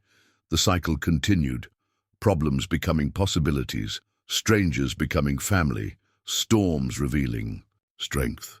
As they headed inside to see their youngest engineer's breakthrough, James paused at the threshold. Crossing it now felt like a blessing rather than an escape. The door that once protected from blizzards now welcomed abundance, not just material wealth, but richness of purpose, community, and love that grew like well-tended crops. Behind them, the valley stretched dark under the stars. Tomorrow would bring new challenges, climate concerns, market changes, family transitions. But tonight, gathered in cottage warmth with the next innovation taking shape, James Peterson knew the most important seeds had already taken root. 2 years after the health scare, James watched from the sidelines as his family orchestrated the first-ever International Farm Innovation Summit at Matthew's farm. The transformation from desperate father to elder statesman still occasionally surprised him. Emma, now 23, commanded the main stage with authority that would have intimidated her childhood self. Her presentation on climate-adaptive agriculture drew standing applause from delegates representing 47 countries. "Notice how she gestures," Sarah whispered, sitting beside James in the executive box. "Just like your father's ghost. Moves in you." "My father left," James reminded her, though the old wound barely ached anymore. "His absence taught you presence. Your presence taught her confidence." The summit represented Emma's initiative, convincing the board that Matthew's farm should become a global hub for agricultural knowledge exchange. Her Cornell connections, combined with Daniel's systems optimization, had created something unprecedented, a platform where small farms shared innovations with agricultural ministers. Daniel, 17, and already accepted into Stanford's engineering program, managed logistics with precision that amazed visiting dignitaries. His meditation practice helped him negotiate time zone differences and cultural sensitivities with equal calm. During lunch break, Eleanor approached their box with her usual directness. At 12, she'd just won national recognition for her youth entrepreneurship program. The Korean delegation wants to implement our school-farm partnership model in Seoul, she reported. They're offering an equity stake in their agricultural education company. What are your thoughts? James asked, genuinely curious. His children often saw angles he missed. Accept the equity, but insist they maintain community ownership. Korean business culture respects long-term partnerships. We can create lasting impact while securing financial benefit. Sarah smiled proudly. I was 25 before I understood international business nuances that clearly. Matthew, now 10, burst through the door with his usual enthusiasm. Dad, the Japanese engineers love my automated greenhouse prototype. They want to patent it together. Slow down, buddy. James caught his youngest's shoulders. What's the proposed arrangement? They handle manufacturing. We keep design rights. Profits split evenly for 10 years, then review. Sound fair? James exchanged glances with Sarah. Matthew possessed mechanical genius, but also inherited the family's business instincts. Sounds reasonable. Just remember what we discussed about community benefit clauses, Matthew finished. Make sure local jobs increase, not decrease. I know, Dad. The afternoon panels showcased innovations that traced back to that blizzard night 12 years ago. James's drought management systems now operated across continents. Sarah's fair trade networks connected thousands of small producers with ethical markets. Each success story referenced Matthew's farm as catalyst rather than controller. During a break between sessions, Dr. Chen found them enjoying coffee on the revamped porch, the same spot where James once worried about heating bills. Your checkup looked excellent, she remarked, scanning his medical file on her tablet.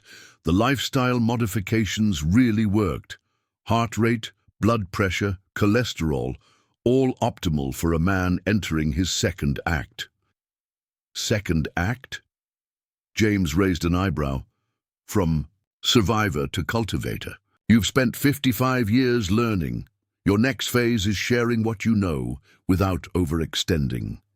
That evening's gala dinner highlighted sustainable cuisine prepared by farm-to-table chefs using Matthew's farm produce. James avoided the spotlight, preferring conversations with young farmers who reminded him of his former self. A Syrian refugee farmer approached hesitantly, speaking through an interpreter. Mr. Peterson, I heard you started with nothing. Is it true? Nothing is relative, James responded carefully. I had determination and found people willing to help channel it. I have determination, the farmer said. Finding helpful people is harder when you speak different language. Practice different faith. James considered thoughtfully. Language teaches, faith guides, but farming speaks universally. Soil responds to care regardless of who tends it. The conversation sparked an idea. James proposed a fellowship exchange program, Matthew's. Farmers living temporarily on international farms while hosting reciprocal visits. Cultural barriers dissolved while sharing agricultural knowledge. The summit's closing ceremony featured tributes to Tom Bradley, whose presence remained strong. Despite age limiting his mobility, Tom delivered his remarks virtually from the main house library, surrounded by photos spanning 50 years of farm history. When Dorothy, Sarah's grandmother, hired me fresh out of college, this place operated on 100 acres. Tom reflected. She taught me farming creates circles. Nutrient cycles, seasonal cycles, family cycles. James expanded our understanding to include cycles of learning and sharing. After delegates departed, the family gathered in the cottage kitchen, expanded yet again during summit preparations. Emma drafted proposals for permanent international exchange programs. Daniel optimized scheduling algorithms. Eleanor calculated revenue projections. Matthew sketched designs for translator tools incorporating agricultural terminology. You realize we're creating something unprecedented? Sarah observed, reviewing Daniel's framework. A decentralized knowledge network that rivals academic institutions. Without their bureaucracy, Emma added. Real-time problem-solving between farmers facing similar challenges across different regions. James watched his children transform ideas into action with speed that still amazed him. He contributed occasionally, a systems perspective here, a community consideration there, but mostly observed their brilliance unfold. Late that night, unable to sleep despite exhaustion, James walked the grounds alone. Night security greeted him respectfully, but kept distance. The farm stretched vast under moonlight, thousands of acres supporting hundreds of families. At the edge of the apple orchard, his grandmother had rescued 60 years ago. Sarah found him. "Remembering your father again?" she asked, knowing his thoughts. "Wondering what he'd think," James admitted. "Did his leaving shape me for better? Would I have opened the door that night if I'd had a father teaching me confidence? You opened it because you're you," Sarah said. "Fear didn't stop you. That's not learned. That's core character." They walked paths first tread when Sarah was recovering from heartbreak, when Emma was battling fever, when their love was tentative and tested. Each step carried memory layers. "Remember when you thought taking my help was weakness?" Sarah asked. "Remember when you thought returning to your identity was surrender?" Their laughter mixed with night sounds, crickets, distant owls, irrigation systems maintaining life. Daniel found them an hour later, carrying thermal blankets and hot chocolate. "Eleanor's worried you'll catch a cold and get sick again. She's been researching weather effects on post-cardiac patients." James accepted the blanket gratefully. At 55, he tired more easily, but refused to surrender vitality. "Your sister researches solutions instead of worrying uselessly. Grandmother Dorothy would be proud. She researches everything," Daniel smiled. "Currently studying successful family business transitions. Says we need formal succession planning beyond casual conversations." "Wise girl," Sarah agreed. "Though I suspect she's also positioning herself for future leadership." Back at the cottage, Eleanor waited with folders containing succession proposals, color-coded, cross-referenced, thoroughly researched. "I propose a phased transition over 5 years," she announced. "Dad focuses purely on innovation consulting. Mum transitions to board chair. Emma leads agricultural operations. Daniel handles strategic technology integration. I graduate college, then begin management training. Matthew apprentices across all departments." She presented timelines, risk assessments, contingency planning. At 12 years old, Eleanor possessed business maturity that astonished board members. "Where did this come from?" James wondered aloud. "You," Emma answered. "You showed us planning prevents desperation." Grandmother Dorothy's journals mention similar preparation before transferring leadership to Aunt Margaret. The reference reminded them transitions were family tradition, not admission of mortality. Sarah's aunt had led admirably until an unexpected illness prompted Sarah's return from Boston. Now another generation prepared to carry forward. Discussion continued past midnight. Each child contributed unique perspectives. Emma advocated for maintaining family majority ownership while allowing public investment for expansion. Daniel suggested creating subsidiary companies for specific innovations, reducing central farm exposure. Eleanor proposed profit-sharing models, ensuring employee retention. Matthew wanted guaranteed funding for experimental projects. "You're all accepted," James finally said. "Eleanor's 5-year timeline begins now." Relief and excitement filled the room. Planning transition wasn't acknowledging weakness. It was ensuring strength continued beyond any individual leader. The next morning brought renewed energy to farm operations. James delegated more meetings, focusing instead on strategic consulting. Projects that energized rather than exhausted him. Sarah scheduled fewer international trips, prioritizing local operations, and grandchildren arrival anticipated as Emma announced her engagement to her Cornell research partner. 6 months later, James received an invitation to present Matthew's farm's story at the United Nations Global Food Security Conference. The requesting committee specifically asked him to share how personal transformation can spark institutional evolution. The night before departing, family gathered for dinner as tradition demanded.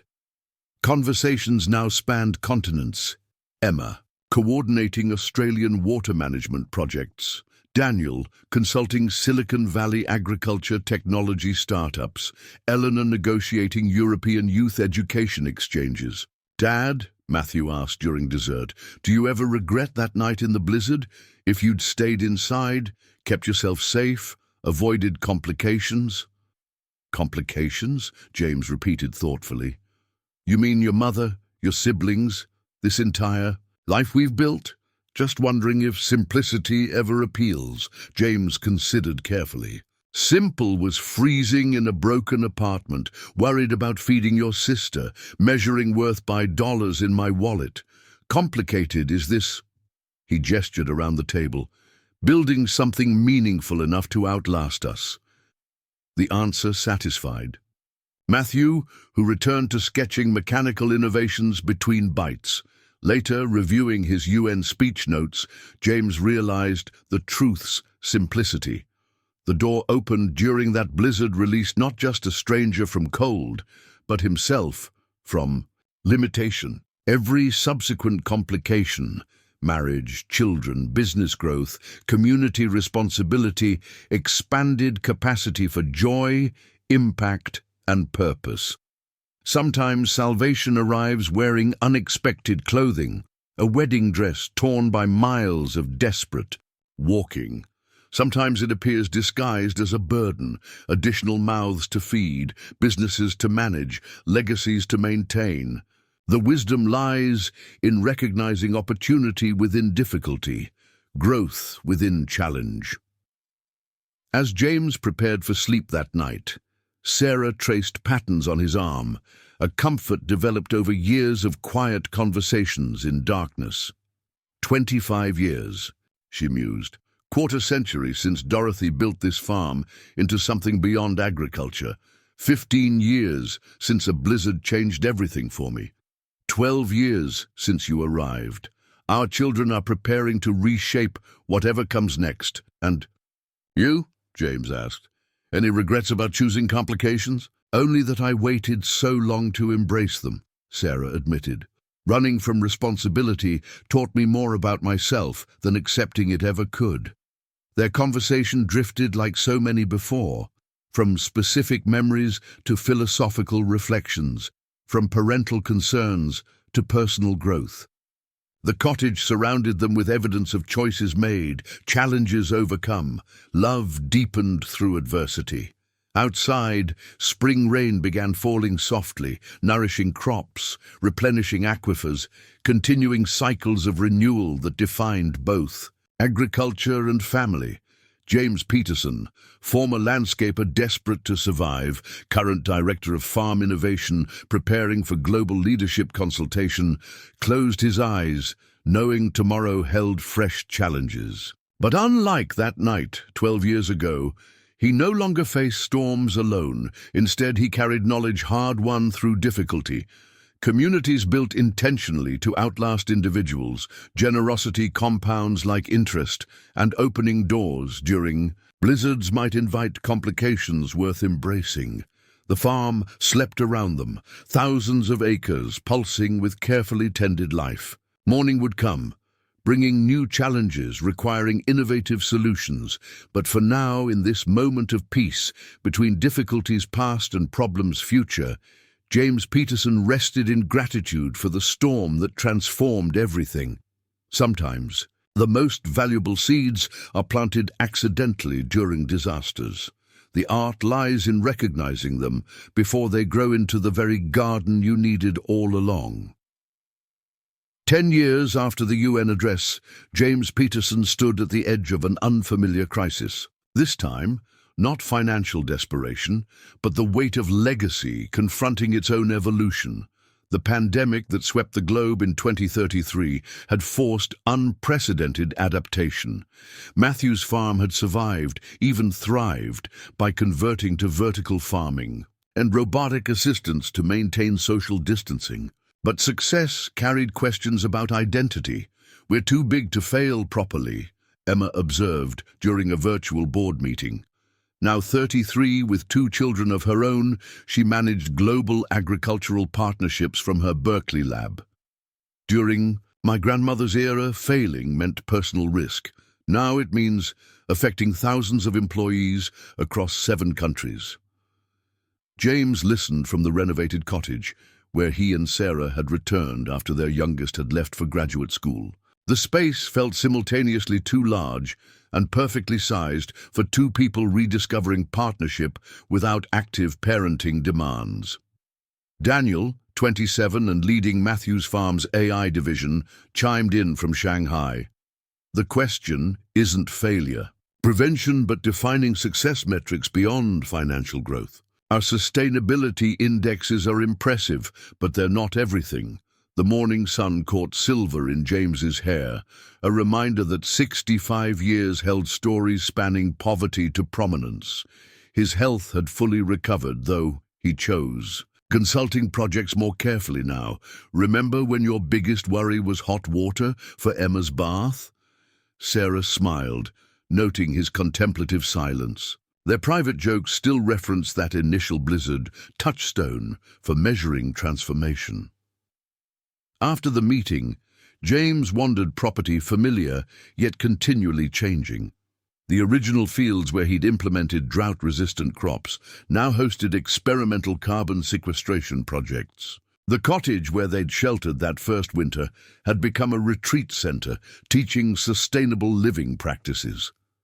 At the memorial garden dedicated to Sarah's grandmother, he found Eleanor arranging fresh flowers. 22 and finishing. Her international business degree, she radiated confidence that eclipsed even Sarah's formidable presence. "Matthew's arriving this afternoon," Eleanor mentioned. "Did he tell you about the MIT offer?" "He did," James acknowledged. 20, his youngest, had the opportunity to lead their innovation lab in perpetuity or accept prestigious university research positions. He's torn between loyalty and opportunity. "The two need not oppose," Eleanor stated.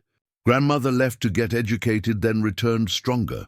We've established precedent." Her observation carried wisdom reflecting both family history and personal philosophy. Eleanor had structured her own education to include international rotations, proving geographic distance need not diminish connection to purpose. The afternoon brought Matthew's arrival in his solar-powered prototype vehicle, one of hundreds of projects transforming transportation through farm-derived innovations.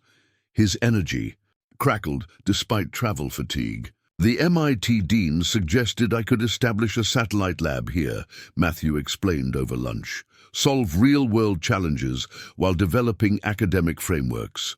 Best of both worlds?" "Sounds like Matthew's farm history repeating," Sarah remarked. "First, your great-great-grandmother innovated despite limited education. Then your father, applying street knowledge to agricultural challenges. Now you bridge practical and theoretical." Emma joined virtually from California, her children visible in the background, fighting over toys. "Whatever Matthew decides, we should document the decision process. I've been archiving our family transitions for a book proposal." "Book about what?" James asked, intrigued. "How disrupted families create intentional communities. Publishers call it timely, addressing wealth inequality through inherited land responsibilities rather than inherited wealth alone." The concept shifted conversation toward legacy's real meaning. Matthew's farm had grown beyond individual ownership into collective stewardship. Employees held equity stakes. Local families maintained generational farming rights. Innovation profits funded community education rather than stockholder dividends alone. That evening's celebration drew hundreds to the main house, now hybrid museum and executive headquarters. 25 years had passed since James's collapse, sparked leadership evolution. Tonight marked the official transition. James would become chairman emeritus, Sarah would retire from CEO role, and distributed leadership would fully activate. Tom Bradley, now 93, attended virtually through holographic conference technology. His recorded message played across generations. Leadership measured in decades reveals truth. We're temporary stewards of eternal cycles. James arrived during the crisis and created conditions for abundance. His children inherit not wealth alone, but responsibility to continue expanding what enough means. The ceremony included acknowledging everyone touched by Matthews Farm's evolution, from the Syrian refugee farmer now operating a profitable cooperative to Lisa, James's ex-wife, who'd returned periodically, maintaining limited but respectful contact with Emma. James's farewell remarks avoided nostalgia for simpler poverty. I thank that blizzard for obscuring easier paths. Easy might have meant surviving. Difficult created opportunity for meaning. When Sarah appeared at my door, wearing torn expectations, neither of us imagined collaborative transformation. We've learned comfort comes from purpose, not convenience. Referenced their children's future contributions without pressuring specifics. Emma would expand international research networks. Daniel planned to integrate Matthews Farm's technology with smaller properties, combating agricultural industrialization. Eleanor's financial strategies would fund global food security initiatives. Matthews' innovation would merge farming with materials science, developing biodegradable everything from farm waste. Post-ceremony, family retreated to the cottage for private reflection. The space sparked memories spanning refrigerators empty and full, worries profound and trivial, love discovered and deepened. Ready for actual retirement? Sarah asked, finding James at the window where he'd first spotted her desperate figure. Ready for transformation's next phase, he amended. Consulting without pressure, writing gardens instead of managing them, teaching Emma's children proper snow fort construction. You never built snow forts with Emma, Sarah pointed out. Exactly.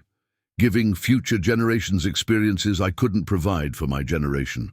Their conversation drifted as it often did, weaving past and present into contemplation of time's circular nature. The blizzard that brought them together had marked seasons of struggle transformed to abundance. Each storm encountered drought, health scares, competition, pandemic, strengthened rather than weakened their foundation. The next morning brought unexpected snow, meteorologically unusual for May, but symbolically perfect. James watched from the porch as grandchildren built snowmen under parental supervision. Emma's eldest followed Emma's methodical engineering approach. Daniel's twins argued about structural integrity principles. Eleanor's daughter negotiated treaties between competing snow kingdoms. Sarah emerged with coffee, settling beside him with a graceful economy of movement. Think that first winter ever ended? She mused. Or did we simply learn to thrive within its lessons? Both, James decided. Hardship teaches, but time adds complexity, requiring relearned salvation. We're still students of storm survival, just with better equipment. Phone calls throughout the day brought congratulations from global partnerships. The agricultural minister, who'd initially doubted their drought management methods, now credited Matthews Farm with transforming national food security. Stanford's engineering school announced naming the Innovation Lab after Daniel's sustainable systems research. Cornell established the Emma Peterson Fellowship for Climate-Resilient Agriculture, yet accolades felt less significant than morning's simple activity, teaching his youngest grandchild, 4-year-old Marcus, how patience helps plants grow. The year's child's questions echoed Emma's childhood curiosity. When does water become plant? Why do seeds know which way grows up? Can you grow love like vegetables? James answered carefully, remembering being unable to explain basic electricity bills to a younger Emma. Now he could nurture curiosity about nature's mysteries while ensuring basic security remained unquestioned. By evening, the impromptu family gathering had evolved into a community feast. Kitchen staff prepared heritage recipes using current season produce. Former fellowship graduates and their families mingled with current employees. The Syrian farmer, now prosperous enough to visit annually, shared hummus recipes, while his children played with Matthew's grandchildren. During toasts, James noticed something profound. Surrounding tables held stories interweaving with his own, each narrative strengthened by collective momentum. The lonely man who once worried about heating bills had unwittingly catalyzed community transformation. As night fell, the same moon that had witnessed his initial desperation now illuminated abundance, distributed intentionally. James understood, finally, that salvation wasn't individual rescue, but mutual elevation, each person lifted, strengthening everyone's foundation. Later, walking property perimeters one last time as active leader, James encountered young farmers from their newest fellowship class. They spoke enthusiastically about vertical farming, regenerative agriculture, and community-owned distribution. Their certainty reminded him of himself years ago, believing intensely while lacking wisdom's tempered perspective.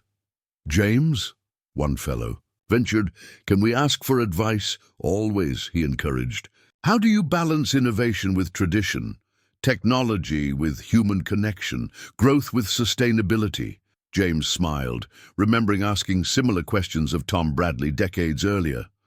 Through mistakes, teaching balance. Growth can crush or nurture. The difference lies in intentionality. Technology should amplify human capacity, not diminish it. They accepted his wisdom gratefully, unknowing they'd just received condensed lessons, costing him years to earn. The exchange satisfied deeply, knowledge transferring organically rather than formally, wisdom earned through practice. At midnight, Sarah found him by the dairy barn, original structure now primarily historical monument. Stars above scattered generous light despite the moon's brightness. "Regrets?" she asked, their perpetual question marking transitions. James considered thoughtfully. "Only that I wasted years believing poverty defined my capacity. That blizzard granted permission to imagine differently. Permission to help others. Permission to accept help," he corrected. "Circular distinction that everything builds from." They stood in companionable silence. Two people whose chance encounter during nature's fury had blossomed into legacy, affecting thousands.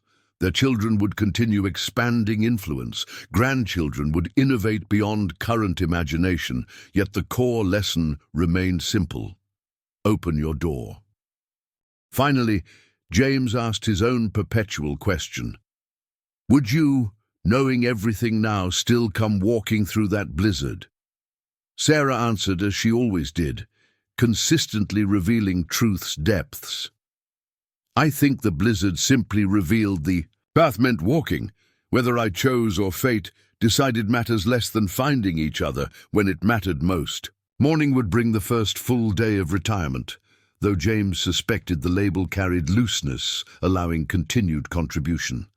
Stories ending rarely conclude. They transform. The man who once couldn't afford fixing his heater now influenced global agricultural policy. The woman who fled commitment now celebrated golden anniversary, surrounded by a purposeful family. That blizzard's gifts kept revealing themselves through time. Immediate shelter becoming lifelong partnership. Desperate survival evolving into sustainable prosperity, personal salvation expanding into community transformation. Each door opened revealed further doorways, suggesting the journey continues beyond any individual's mapping.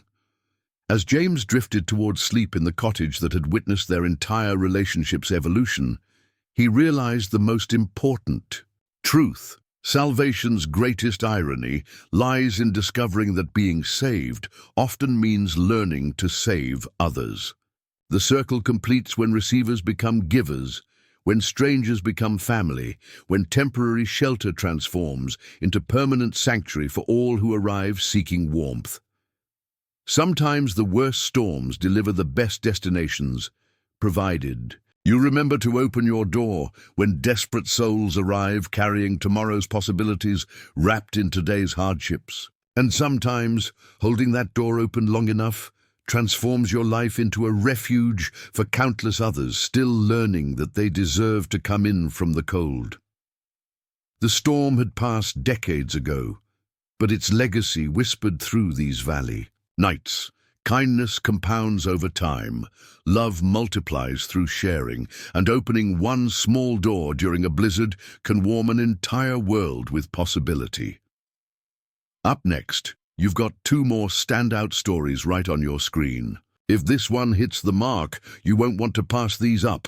Just click and check them out, and don't forget to subscribe and turn on the notification bell so you don't miss any upload from us.